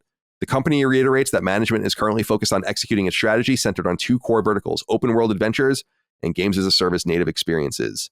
And again, Q2 financials will be at the end of October, at the end of this month. So that's kind of where we leave things now. There hasn't really been any bubbling since then. So I guess the final thing we need to talk about is like what happens now. Well, there's a couple things I love about that statement, especially talking to you about it, Colin, because it reminds me so much of the football coach at the press conference saying, we're just going to play the team in front of us. Right. We're not going to worry about the Super Bowl. We're not going to worry about whatever. We're just going to play the game in front of us, which is sometimes true and sometimes not. And often if you're being asked a question, it is indicative of big problems within the team. And I really read that statement, and that's what it sounded like most to me. The other thing I would add about this whole thing is that the minority shareholder group statement is not really more in-depthful than people that own asset, in this case, shares of Ubisoft, would like to sell it for more than they bought it for. So the statements that they were making there was, we would really like the company to coordinate a liquidation event, a case in which somebody else comes in and offers us a lot of money for our shares because the price right now is diving. And then the follow-on rumor for Yves and Tencent to come in and take the company private is really trying to prevent a run or a hostile takeover bid of this company that has a massively reduced stock price. So if you think about it from Yves's standpoint, if a random third party comes in that he has no connection with some badass money barracudas, then he's potentially going to go out on the ice flow, and he doesn't want to do that. So he works with the team that he brought in. Tencent was one of his defenders from Vivendi, as well as that teachers fund that I don't remember. It was maybe Canada, where he brought in a pension fund to help save Ubisoft from Vivendi. And so right. he says, all right, well, I know the guys at Tencent. We could get in on this together, and then I can keep my job, and this company can basically keep going in the direction that I want to go in. But at the same time as all of this stuff happening, we're having an evaluation of management and the executive decisions at the company level. We want to go and take over ourselves because it is so cheap. It is what the management might say valued below the ongoing and future profitability of the company is likely to be, and we'll collect this money and go buy it for ourselves. And so I think what's likely to happen here is nothing for at least a short time. the statement that they make out into the world is not a fiduciary duty one, at least not as I recognize it. It's one to say, don't go start buying up all our shares and increasing our share price right now in order to be, because you think Tencent and the Guillemot holding company are going to buy it, because we don't want there to be a run on the stock to increase the share price, because if we do buy it, we want to buy it at this lower value. And so people that look at these issues have to understand that when there is a takeover of a public company, you have to pay a premium, an increase in value over whatever the current stock price is in order to get everybody to sell. And so if you're thinking about buying it, you want that price to be low, which isn't the same as what you'd want as the manager of the company. And there is a slight conflict of interest there between the shareholder hat and the management hat. And these things happen all the time with respect to the companies and company holdings. And if it becomes a case where Guillemot and Tencent wind up buying the company in the future, you might see a follow-on lawsuit that says, well, you were depressing the stock price and all these various things that stockholders generally claim when something like that happens. And that all could be in the future. But for right now, I think if you are asking whether Guillemot, Tencent, Ubisoft largely proceed apace from here, I think the answer is yes. There's a lot of noise. There's a lot of tumult. The share price has certainly taken a dive. Assassin's Creed Shadows is likely, I think, to stabilize it in some respects in February of 25. And then with a stable company, you probably don't have a lot of these conversations taking place. Where do you guys think this, like, what do you think the outcome is going to be though? Like how do you think, because to me it seems fairly obvious that there needs to be a deep purging of talent from them. They need to get their numbers, their headcount way down, their footprint in all these countries needs to go away. And they need to localize themselves in some, nice places where they can do business, but they need to have, a European, probably centric and American, Canadian centric approach to maintain the talent that they're really going to need to shepherd a few big games at a time. Well, I do think in that statement that you read to us, the first part that we kind of glossed over a little bit uses terms like efficiency and becoming more efficient in creating products. And that is all coded corporate speak for, we got to make some cuts and we got to reorganize. Go ahead, Gene. Yeah, no, I just think regardless of the outcome, I think Ubisoft is emblematic of the larger games industry in general, in that it's gotten too big. You're making too many games. You're making too many products. You hire too many people. So regardless of whether it goes private, it's privatized or not. Definitely, if it's privatized, it's like thousands of people are losing their jobs completely. But yeah, I do think that there needs to be, not there needs to be. Well, I mean, yeah, there probably does need to be some culling. I hate to say that, but that's what happens. That's what happens when you hire too many people. Again, my own company went through the same thing. Washington Post, we hired a lot of people during the pandemic. Thought it would last, and it didn't. But again, that happened across many sectors, including tech. Microsoft did all those layoffs. Meta, Facebook did all those layoffs. So everyone was making the same mistake for some reason. We're all pretty stupid, honestly. Nintendo has a market cap of 30 times higher apparently than Ubisoft, with a staff 1/3 as big. Exactly. And they have hardware. Exactly. Yeah. And they distribute hardware. They have a whole online service. Yeah. It's not. It's they have a whole merchandising operation. They have Pokemon. Like alarm clocks. Alarm clocks. Yes. Exactly. Like there's not a lot of Assassin's Creed merchandise or whatever. Like we'll get a hoodie every once in a while. But for the record, Ubisoft, if you bring it in under $100, I would consider an Assassin's Creed alarm clock. Yeah. I guess I wanted to ask. I wonder how this strikes you. You'd probably have Hoeg like more of an actual insight into what this would look like. But if I were looking at it, I'd be like, if we can employ 20,000 people after this, we need to employ 5,000. I mean, that's how steep I would think it would have to go to like manage what we're actually trying to do. Like there is no universe where we need this many people when EA has, again, 13,000 and we have 20,000. It's a joke.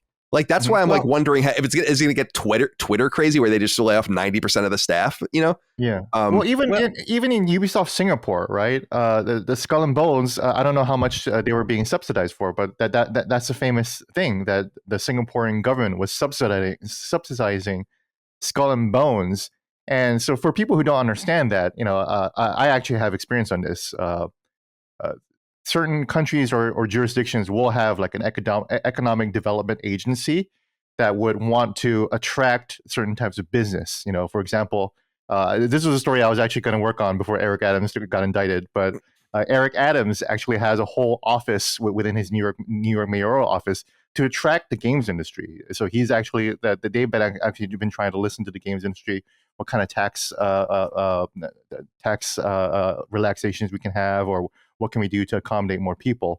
So that's what the Singaporean government did, because it is good for the government to have a diverse economy and a diverse workforce. On Guam, I went through this when back in 2002, 2003, a filmmaker named Albert Pyun actually got an $800,000 loan from the government of Guam, the Guam Economic Development and Commerce Authority, and made a movie starring Richard Carradine or David Carradine, Carmen Electra. This is how I met Carmen Electra, and really really shitty kung fu movie called Max Havoc: Curse of the Dragon. Awful movie, straight to DVD, right? The movie only made like $200,000 total. So it didn't even make anywhere past 800,000. And then so the government of Guam sued.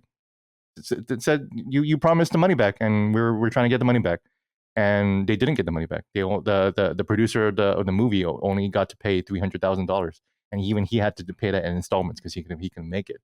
So if Skull and Bones, what is Ubisoft going to owe to the Singaporean government if that's a kind of a deal that was in place? We have no idea. I don't know. I don't think there's any been hard reporting on how much the Singapore government actually gave Ubisoft, but Ubisoft can't even function without getting government handouts in Singapore. That's what I was going to say. Oh, go ahead. Oh no, I was just on the last statement. It's possible that they could function without Singaporean subsidies.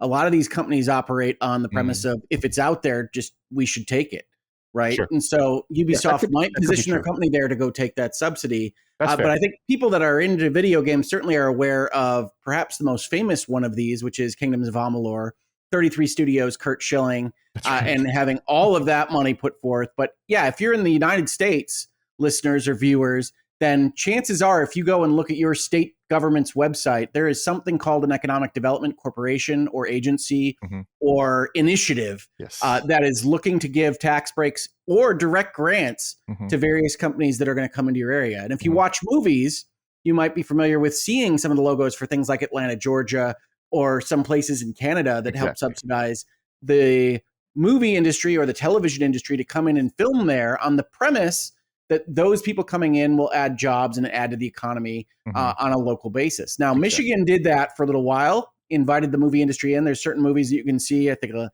5-year engagement and some others into Michigan to try to generate those jobs, found that was not to their satisfaction and changed their policies. And many of these jurisdictions do that. But I don't think we can just say that the company couldn't exist without them. That's fair. Without knowing more about the bottom line. That's fair. You're absolutely correct. Thank you.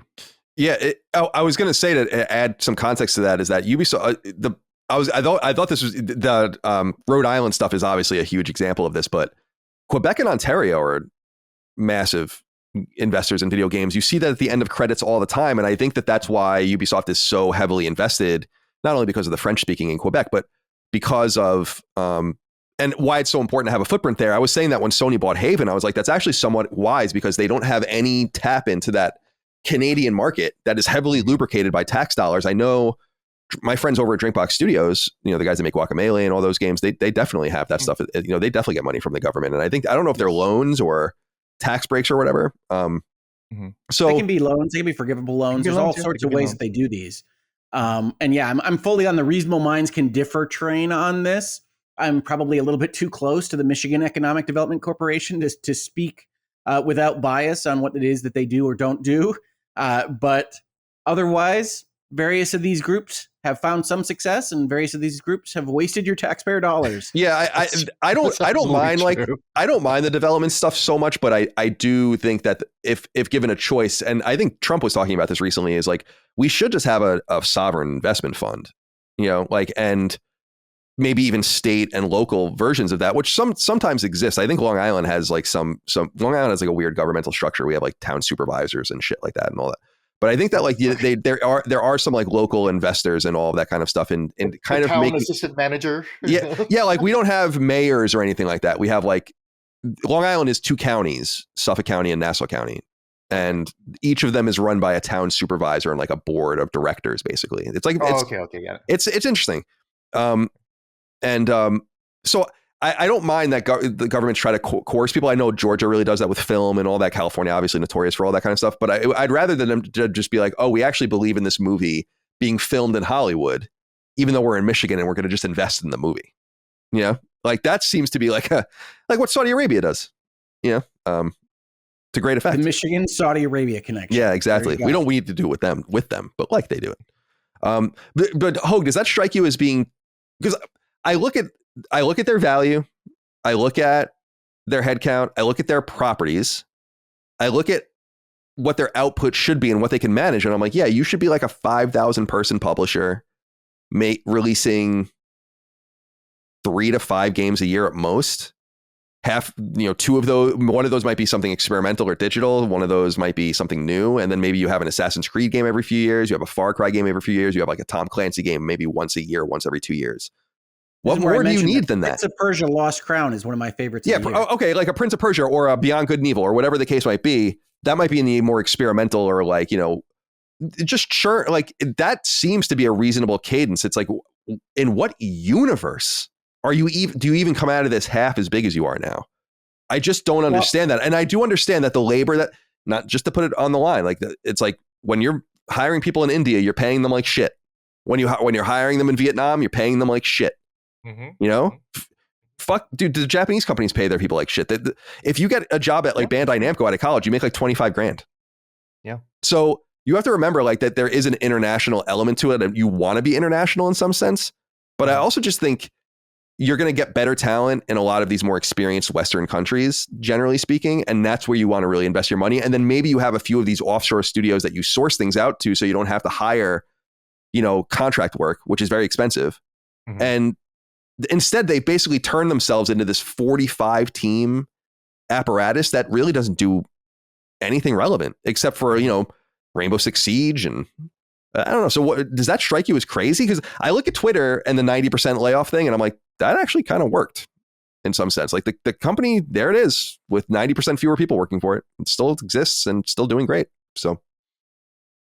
Well, I mean, I think it has engineering issues, but you can't directly tie those necessarily to everybody that was fired at Twitter, which is a different question than the one you asked. But I think what you're sitting there doing is what analysts do, right? The reason Ubisoft is at top of mind, the reason people are looking at it as an acquisition target is because when analysts do the math and say, okay, here are your revenues, here's your output, here's your body count, here's the number of people that work for you, and that number of profits per person isn't high enough for your competitors. That's the evaluation that they are doing, is saying, okay, so you've got a lot of culling to do. There's a lot of things that can happen with this asset group. And that means that management is making mistakes. That means that the true value of this company isn't whatever the current stock price is. It's 7 times that amount, but there needs to be changes at management. And we can certainly see the signs of that happening at Ubisoft, even internally right now. Of course, that's slower when management has to evaluate themselves as essentially being boneheaded. And that's one of the reasons why you have aggressive potential hostile bidders come in and say, this is what we need to do. You've got the assets, you've got the talent, you've got the institutional know-how, you're positioned okay. Got the IP, right? Yeah. But you need to make major structural changes. And it's easy enough for me to buy in, get a syndicate together to finance that buy-in, and then essentially flip this house with some redecoration having been done. Yeah, it's interesting because I just think there needs to be a more streamlined approach. Like it has to be inevitable that there's going to be like a massive culling. If you use that layoff website, that layoff tracker, that really unfortunate website that tracks the layoffs in the games industry, I always just Google it when I need it, but it's like some weird URL. And And it's like I could see Ubisoft laying off basically as many people as has been laid off this year. Like, and I think the right side, you just go through their studios and it's like, yeah, Massive should stay. Ubisoft Quebec, Ubisoft Montreal, Ubisoft, Bordeaux, and all these are studios that put out games. Ubisoft Toronto, and so on and so forth. But I don't know, man. Some of this headcount, and because why do you even need a headcount to sustain the amount of games you should be making? That's the other thing is these companies just need to realize like there's just, this Hoeg better than anyone probably that's on this conversation, is like having a big headcount is in some in some sense like a power play. Like, look how big we are, look how powerful we are. Like, we're hiring, we're churning talent. People were saying this during the pandemic that companies like Facebook were hiring people and didn't even know what to do with them because they just wanted to squat on the talent. They didn't want the money was cheap. Right. Exactly. So things happen for reasons that are extraneous to the product. In that case, absolutely, a very lubricated economic situation. In this case, I just think, yeah, there is no market for your games above 3 to 5 a year. I think that's pretty much true for almost everyone. Mm-hmm. Unless if you remove like annualized fare, maybe some first party appetite would be higher than that. If you /second party appetite from the 3 first parties, but they got a right size. Yeah. Where's your mind on this, Gene? If they're taken, I assume they're going to be taken private, right? I mean, that's going to happen. They will get either an offer that they can't refuse or whatever. But how do you think this goes? I don't know. I do expect them to lose people. I do wonder how because they do make too many games, but I do wonder whether that's going to affect the pipeline of Assassin's Creed games, because AC Valhalla just came out. What year again? 2022, right? Yeah, 2020. I'll look it up for you here. I have the list. But yeah, it just came out. It just came out a few years ago, and then now we're going to get 2020. Yeah, 2020. And 2020. That's incredible. So they already wrote the pandemic line in that year of the year of the pandemic. That's insane. That's how agile they're able to do with this 18,000 to 21,000 people. They can create an Assassin's Creed, and they don't outsource out. They just source within. I think they're going to have to really, they seem to really have a hard time letting go of like a fast release schedule for Assassin's Creed, because they're like, oh, we'll wait every other year. Every other year? That's still fucking really fast. Yeah, and I don't think it's necessary. That's why I think you have to let things. It's a kind of an unintentional full circle to Star Wars and what we were talking about earlier. You have to make people miss shit. Like, you can't give them too much of a good thing. The reason that annualized sports games work is because sports are annual. Yes. We look forward to football season. We look forward to hockey season. There's always a complement for it. Like, there's nothing inherent. We've TV showedized things. I mean, think about Star Wars and not getting a sequel until 1980, and then not getting a third one until 1983, and then nothing. Except for books. I love those books. Me too. Hey, yeah. Me too. Nice. Me too. It's this glut of content that is clogging our fucking blood vessels. Right. You got right now. I can barely catch up with the games I play. Fucking Metaphor just came out. For Christ's sake. They got to put, like, I'm looking again at their IP. It's like, you got to just put some of this stuff away. I don't mind there being a few Tom Clancy games at a time. I know that's a games as a service thing that they want to do, but it's like, treat Assassin's Creed like you treat Far Cry. There's Primal, which I actually liked, but like it didn't obviously do very well because they never really did another one of those, and then they started doing kind of the New Dawn expansion and all that for the games that they're attached to. But I would honestly love a full-fledged Far Cry game every 5 years. I'll spend 100 hours with that bad boy every 5 years, and if you give it to me too much, I'll probably like it in the short term. And I'm not going to like it in the long term. There's just no way. Unless your game is really small. Like, there's exceptions, and I'm not saying it just because I'm a fan of it, but like a Mega Man game a year where the games take 2 hours, gives a shit. That'd be awesome. But like, you're asking me for 100 hours of my time, every or 50 hours. It's like, come on, man. That's insanity. Every 2 years, 100 hours of my time. Think about a normal person, Gene, right? Like, we all play an enormous amount of video games. That's not normal. No. It's not. Well, when I put out on Twitter that I spent $1,300 or whatever this year on video games on PSN so far, the average PS4 user, the entire life of the console, spent $600. Wow. You gotta look at that through that lens, and that's average. That means people spent below that. Many God, I don't even want to people, look at my invoice. you know, yeah, I don't even know where you found it. I don't want to look. Oh at yeah, it. no, I went on my bank and then I just looked for PlayStation and it just brought up all the things. But it was like the point is like that's unusual. That's an unusual level of engagement. We just know that from the statistics that these companies have released about their own console. So you have to look at things through that lens and say like, how am I going to get the Assassin's Creed fan every time? And you're going to get them every time by like giving a lot of care to a small game and not. I know that the core games are interstitial, but there's always like there's the fucking iOS spinoff and there's the collection and there's the remake and it's like, dude, just go away. You know? Yeah. Go away. It's like they're trying to turn Horizon into the Assassin's Creed series. Yeah, that's what I'm afraid they are going to do that to Horizon. It's like the Horizon MMO, the Horizon multiplayer game, the Zero Dawn remake, the Lego game, the third core game, the fucking TV show. That's like VR game, you know? Come on, man. Yeah. Nothing. I should point out that Valhalla is not actually the last Assassin's Creed game. It's right. Mirage. It was Mirage. That's right. It was Mirage. That's right. And it's. I'll say this because in my opinion, there's nothing that's that good that needs to be revisited. Like the Horizon games I just listed off, nothing. No. Nothing in the world would I want to see that much. Even Zelda, you know. Or Elden Ring, you know, like I don't want fucking Elden Ring 2 just 2 years afterwards, you know, fucking take your time. It's fine. Dude, think about the glut of Zelda. I mean, I'm a huge old school Zelda fan, but it's like part of the reason Zelda became special, I think, is because of how careful they've released these two Switch Zelda games and how fucking good they are. Yeah. And how there's 5 years between them?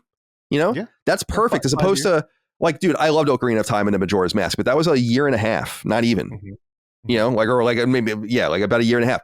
And then there's like maybe a little more than a year and a half.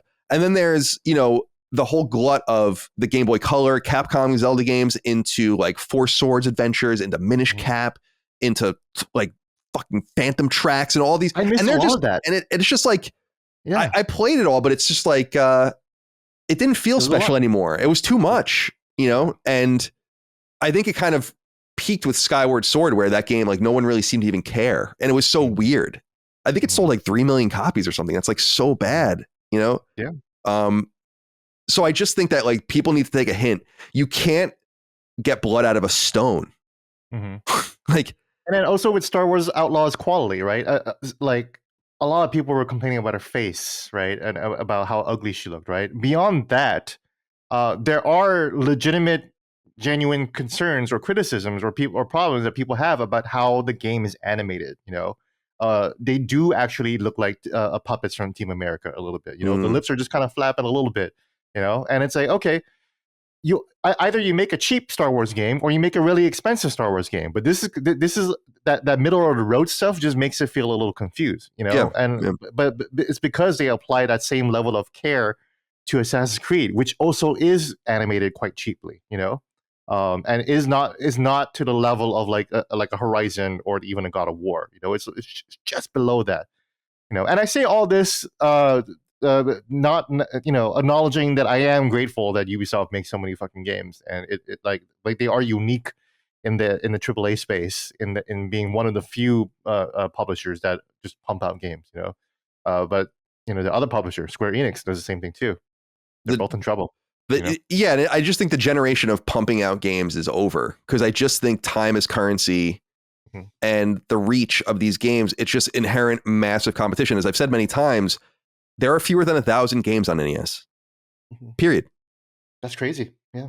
You know, and that many games come out on PSN every year, more than that. It's unnatural. And there are all of these. I know the argument. I'm not a free marketeer. Like people think, I just think in this unfettered free market, it's like, I don't give a fuck about like what the free market ultimately allows. It's like, what is good for the end result product? Is it better to have 20 high quality games every quarter, or is it better to have 200 mediocre games every quarter? And I just think backing the free market's verdict on that.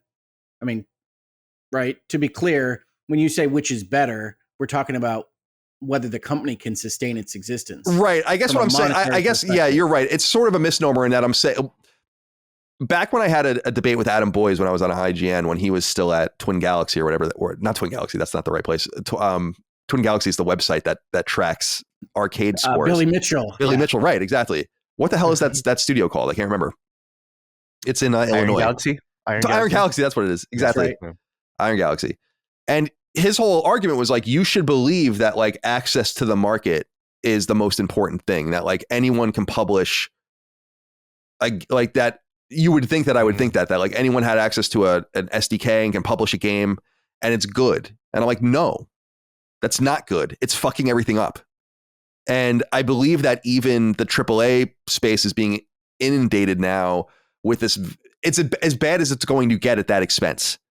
And it's all because the games are just so much more expensive. There's just going to be way fewer of them, but there's just still too many. Well, I've long advocated for even Assassin's Creed, even Ubisoft that we're talking about today, taking a step back and looking at the size of the things that they're making, right? I don't think that Valhalla needed to be Valhalla size to justify the expense that I had made on buying that product. I agree. And I think that a number of these companies, Square Enix included, could look and say, you know what? Yes, we used to be able to make 40, 50, 60, 80-hour games when they were sprite-based or what have you. But realistically, we can give $60 or $70 of value without it being 130 hours of playing card games with your friends in every random town in the world and what have you. And so I do think that there's a place for these companies to not just necessarily have to fire huge amounts of people, but to actually look at the products they're making and saying, okay, yeah, there's too many games, but we're not really talking about number of games. We're talking about hours, right? Even using your Mega Man example, those kinds of games can survive. I can play Shovel Knight as many times as I want. My Switch is playing different games than my PlayStation is playing different games than my Xbox, my PC. But I can only play so many forever games at one time. I can only play so many live service games at one time. I can only play so many games that require 120 hours out of me at one time. And generally speaking, I have one massive game, I have one live service game, and I have a potpourri of random little indie games that I like to play at the same time. And I know that's more than most people, but I can't go much further than that, even if there's two giant games that I want to play that come out at the same time. I remember Starfield and Baldur's Gate 3 came out on consoles almost simultaneously. And I tried to bounce between them a little bit, and I failed. I was like, nope, can't do that. And I do think that in terms of massive enterprises, these companies are looking at, all right, we got to spend AAA bucks.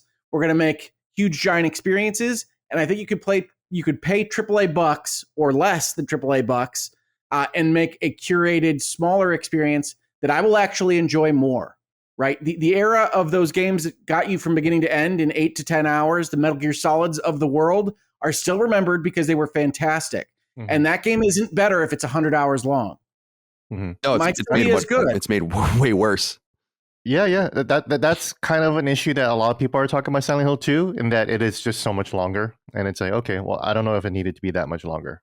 I do love Silent Hill 2, and I like that the places seem like places. I think that's a good project. Yes. But I agree that one of the things that I had mentioned, I think it was on the Bitcast, I forget where I say these things at this point, that I mentioned was it felt like any given level in the new Silent Hill 2 was about as long as the original game. Yeah. Like I was in the apartment complex for seemingly my whole life. Yep. And Silent Hill 2 is one game that in my head I think of as 8 to 10 hours. I actually played Silent Hill 2 right after playing the remake. I haven't played it since 2008. I still beat the game in 4.5 hours. That's undoubtedly better than I could do, Gene, but yes, your point is well taken. But yeah. I like listen. I was like, holy shit! That was the entirety of the apartment complex in the remake that I just played. You know, Jesus Christ. Yeah. It's interesting because I think there's people get tired, especially if hearing it from me. I see it in our comments. Is like, I can't stand Colin talking about how there are too many games, and I'm like, I know, I get it, but I don't think people are understanding. It's like the biggest story of gaming right now is people like to say that there's a gaming crash going on. And in some sense there is, but it's unassociated from what happened in the early 80s. Yes. The problem in the early 80s was none of the games were good. That like there was a quality problem. People were making games in 4-6 weeks. The disparity between what was going on in the arcade and what was going on home console was insane. I mean, go look at the Pac-Man 2600 port. Pac-Man 2600. It's a joke.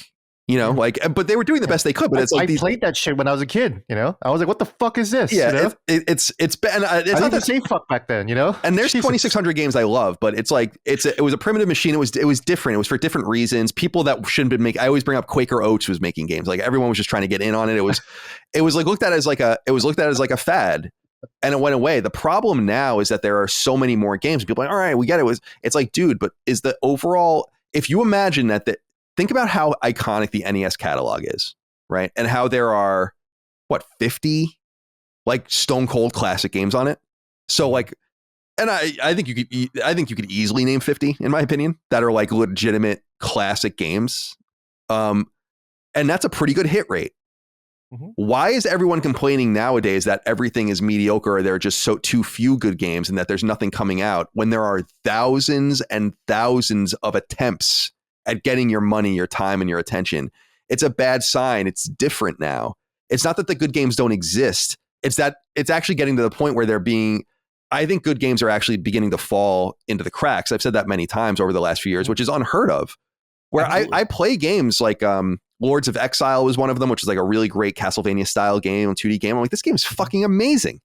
And I'm like, if this came out 15 years ago, people would be like all over this thing. And it has like 70 reviews on Steam or something. Like no one gives a shit. And I'm like, yeah, because people are maxed out on time and the math isn't mathing, as they say anymore. It doesn't work. There's too many options. So like when people roll their eyes at that, I'm like, no, you don't understand. That is the underlying problem. Is that like we are getting too many mediocre, forgettable, just gluts of whatever. Mm-hmm. I do think that is part of the audience's problem though, as well, right? We do have a lot of games that come out.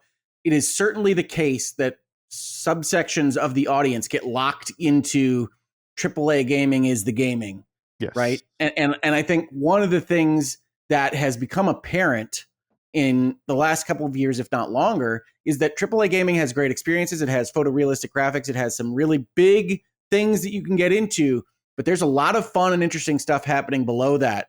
At AA, certainly, but even indie is doing weird stuff. Half the games I play that I thoroughly enjoy are games that nobody has heard of when I talk about them online or on video. And that's part of this story, is that some people just are looking at 2023 or 2024 as, what did EA release? What did Activision release? Where's the Xbox games? Where's the Sony games? It's like, yeah, I think all of those are running short in this particular 2-year span, probably as pandemic kind of rolls its way through the production lines and the product output of these various companies, because there's always going to be a lag on that.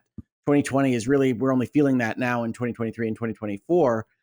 But some of it is, well, Rick, you mentioned this game, Wild Bastards, that you're really enjoying. I don't know what the hell you're talking about. What is that game? And it's like, well, it's on your PlayStation right now. You can go and check these things out if you go past the first line of most played or most downloaded. And people need to be a little bit more willing to do that. And there's a lot of interesting things happening in those game designs that, yes, will eventually come to AAA game designs, much like kind of indie music informing pop music and these kinds of things. But there are great games out there. And honestly, I would say 2023 and 2024 might be my 2 favorite years of gaming, at least this side of 1998. Yeah, it's funny, man. Like what you're saying runs parallel to something I've been mystified by recently, which is like, I've been talking a lot about physical games, and I don't mind that people buy physical games. It's great. I sell physical games, but there are a subsection of people that say, I don't play or buy any games that aren't physical. And so I'm like, you're not playing almost anything then. Like, you are really like, I don't want to say casual in a mean way, but like, you are not playing anything if you are only playing games that have physical releases. Just between games that don't get physical releases at all or get limited releases, it's like you're isolating yourself and alienating yourself from a whole massive subsection of games. Yeah. It's really sad, but to each their own. I just think, go ahead, Gene. I'm sorry, I thought you were cutting in. So yeah, I just think that in some sense, I'm just disappointed that people don't understand how much bigger of a story it is, that there's too much. We're in a situation, you're right, that the player kind of suffers from having too much choice. And I always use up the supermarket, right, as a good example of this, or even like a super Walmart, like one of the biggest Walmarts. It's like there are only 10 deodorants there. There are certainly hundreds of options, but they don't give you every fucking option. At some point, they go through and say like, well, these are the best ones, or this is what our customer likes the most. And I would like to see more of that from game developers, the project holder, the property there could holders. be a lot more curation from the platform holders. And I think that you do see in various places, I think the eShop is one of the worst offenders here. There's really good stuff that you can go find on your Nintendo Switch, but by God, you have to search for it. You're going to go through 3 hentai puzzle games and 40 different match 3s in order to find this gem that you didn't even know released. And I like doing that. I like going through that process to some extent, but I understand not anybody wanting to do that who isn't deeply invested in video gaming as kind of a media form. And so, yeah, I think there are issues there, and curation and findability is a part of that. And the platform holders, I think, have to get better at that, certainly in the next generation, if not sooner. And also, I think it's being reflected across entertainment. I think there is too much entertainment. Think about all the fucking TV shows that you haven't even seen or you see advertising for. I'd probably love so many of these things, and half the time I don't even know what they are, and then I never watch them. Fuck? Yeah, it's like fake TV shows. Like I was going to say, yeah. I think we were just on Constellation, Gene, where I described the commercials as we're getting Sarah Marshall about that. But yeah, there's all these TV shows. There's all these YouTube channels. There's fucking TikTok creators that we got to pay attention to now. I certainly don't. But yeah, and then Joker 2 is a bomb. There is something going on within the media and entertainment sphere where money is not going where it traditionally used to, and something's happening, and I do think a large part of it is this glut again. And you bring up an interesting point, Colin. Like our stores don't just carry every product and present it to us. No, it's crazy that people figure it out. And people don't like, that's why I'm like, I'm not like a total like, they're not selling the black tiger of deodorants or whatever. Right. It's like, come on, man, like make some sort of choice for the audience. And it's cool that there are lower common denominator storefronts and all that kind of stuff where you can find anything you want or go on the internet and find whatever you want. Like, I'm not saying there shouldn't be an option to find that stuff, but on these closed platforms, I think they can do a lot better. And I think that the upstream effect connected to Ubisoft is that the games that you'd hate to say, but it's like the games that really belong there, which are more like the AA, the AAA, the higher quality games that should be accompanied by a really nice glut of indie and A games and all of that. But give those games more, everyone gets more space that really deserves it. But that's like a whole nother argument, I suspect Lost Crown did not get the sales that I think it deserved. I mean, I really view Lost Crown as on par with the Super Metroids and Symphony of the Nights of the world. I thought it was good. I liked it. I platinumed it, but I didn't like it that to that degree. But I liked it. Fine. I haven't finished it, so that's where I stand. I think it's good. I think it's really good. No 2.5D game is going to be on par with the great Castlevania games, just aesthetically, in my opinion. But it was fun. I don't like the art compared to. I'm not a fan of the art style. That's for sure. 2.5D is so design is good, but 2.5D, no matter what it is, because you even saw this in Bloodstained, which I loved. Like the core Bloodstained game, it's like, yeah, but it's still. It was like playing Mighty Number 9. I'm like, yeah, but why does it look like this? It doesn't need to look like this. And take some time and make. And that was what was so funny about the Castlevania or the Bloodstained spinoffs that were like Castlevania 3 that they released, one before and one after the game came out. And I'm like, these are so much better than than the core Bloodstained game. They just look beautiful. So anyway, let's wrap this up. Ubisoft. I mean, we'll leave it there for now. We'll get more information in the next 2 weeks.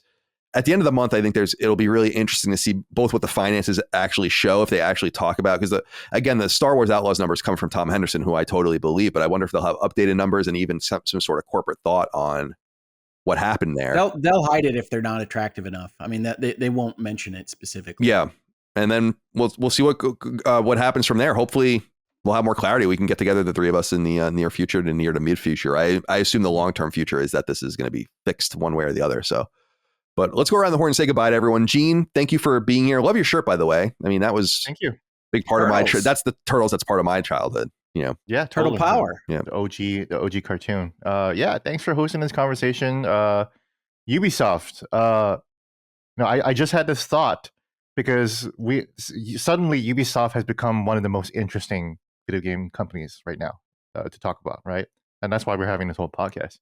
It's a little bit like Biden, in that the Biden election was so boring and so uninteresting until we saw him crash the fuck out.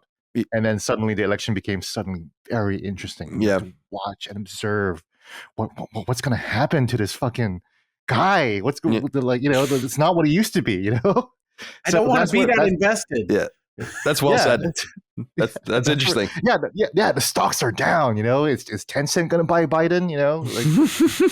So that's where we're at. Ubisoft. Like they were just a company that put out Riders Republic, which was a very good extreme sports game that nobody bought, but I really enjoyed it, and that came out a couple years ago.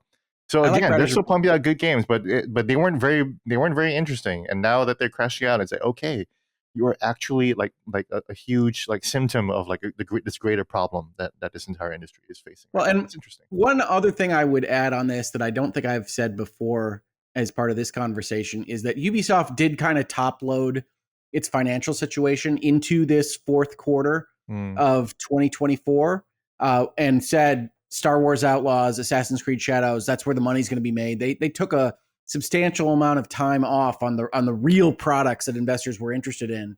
And so that's one of the reasons why this has such an earth-shaking effect, is that they had been waiting for this quarter. They had told their investors, just wait for it, quarter 4, 2024, we're going to make you all the money that you want. And then when that goes wrong, this is what happens. Yeah, it's interesting, man. I'm thinking about this through a PlayStation lens too. Of I don't want Sony to buy anyone, but it's like, man, for the money you spent on Bungie, you probably could have bought Ubisoft. Well, I do also want to add, because I'm just annoying and adding things randomly here, is that as we talked about in a previous Sacred Symbols Plus, Colin, Yves is a bit of a gangster on this stuff, right? He stopped Vivendi cold with Tencent. I expect if they're going private, if they're changing their control of the company that much, it's Tencent or bust. I don't think Yves is just politely going off onto that ice flow and allowing a third party to hostily take over his company. Yeah, I think so too. Interesting. Yeah, I totally agree. I think so too. Yeah, and then we're going to have the whole conversation about Tencent having controlling shares probably in that situation, and being and Ubisoft being a true Chinese entity and golden shares and all the things, the connections to the CCP that brings up. I mean, it's going to really complicate things. I should be clear, I don't want Sony to buy any of those things. I just look at it from their perspective, and I'm like, well, our CEO just complained that we have no IP. For the amount of money, or maybe a little more, that we just spent on Bungie, we could have acquired Assassin's Creed, Far Cry, all these kinds of things, and a few of their studios, and just got rid of the rest of it. If we wanted to. I mean, we would have looked really pretty dark doing that, but that would have been what was necessary if they wanted to do that. But I think, I'll be interested to see if anyone comes in and tries to. This could go public in the sense. I mean, the company's public, but this could go public in the sense of there could be public desires and rumors about who's interested and who's bidding and who's talking to people behind the scenes, and this can get pretty messy. Because this is the last company like this that really went belly up was THQ. And it's been almost 15 years, like 12, I always 13 confuse years. THQ with Ubisoft too. They always kind of remind me of each other, And dude, the ramifications of THQ falling apart are felt to this day. Like all these different studios that are with different publishers now, and all the IP that's with different publishers. And I remember that. It was exciting because I was at IGN at the time, like who was acquiring what and for what to pay off parts of the debt and all the rest. And the dissolution of THQ the last big movement in corporate before all of this acquisition stuff happened. Yeah. What'd you say, Hoeg? I said the dissolution of THQ leads directly to the Embracer. Yeah, because it's THQ Nordic, and then assimilation, and then falling apart. Yeah, bad juju with some of that stuff, in my opinion. But they have a few hits, Dead Island, a few other things working out for them. That's right. All right, did we say goodbye to Hoeg? We didn't go to you yet to say goodbye. Goodbye. That was Gene's goodbye. Goodbye to you, Hoeg. Be well. Thank you for your time. Hope you have a good rest of your week. Absolutely. Thank you. We love talking about this stuff. Yeah, I know. It's fun. I like it. I hope the audience likes it too. I think they do. We appreciate your support over on Patreon. Patreon.com/LastStandMedia. LastStandMedia.store for merch. Couldn't do any of this without you and your support. So thank you again for that. We'll see you next time for more. Until then, be well. Goodbye.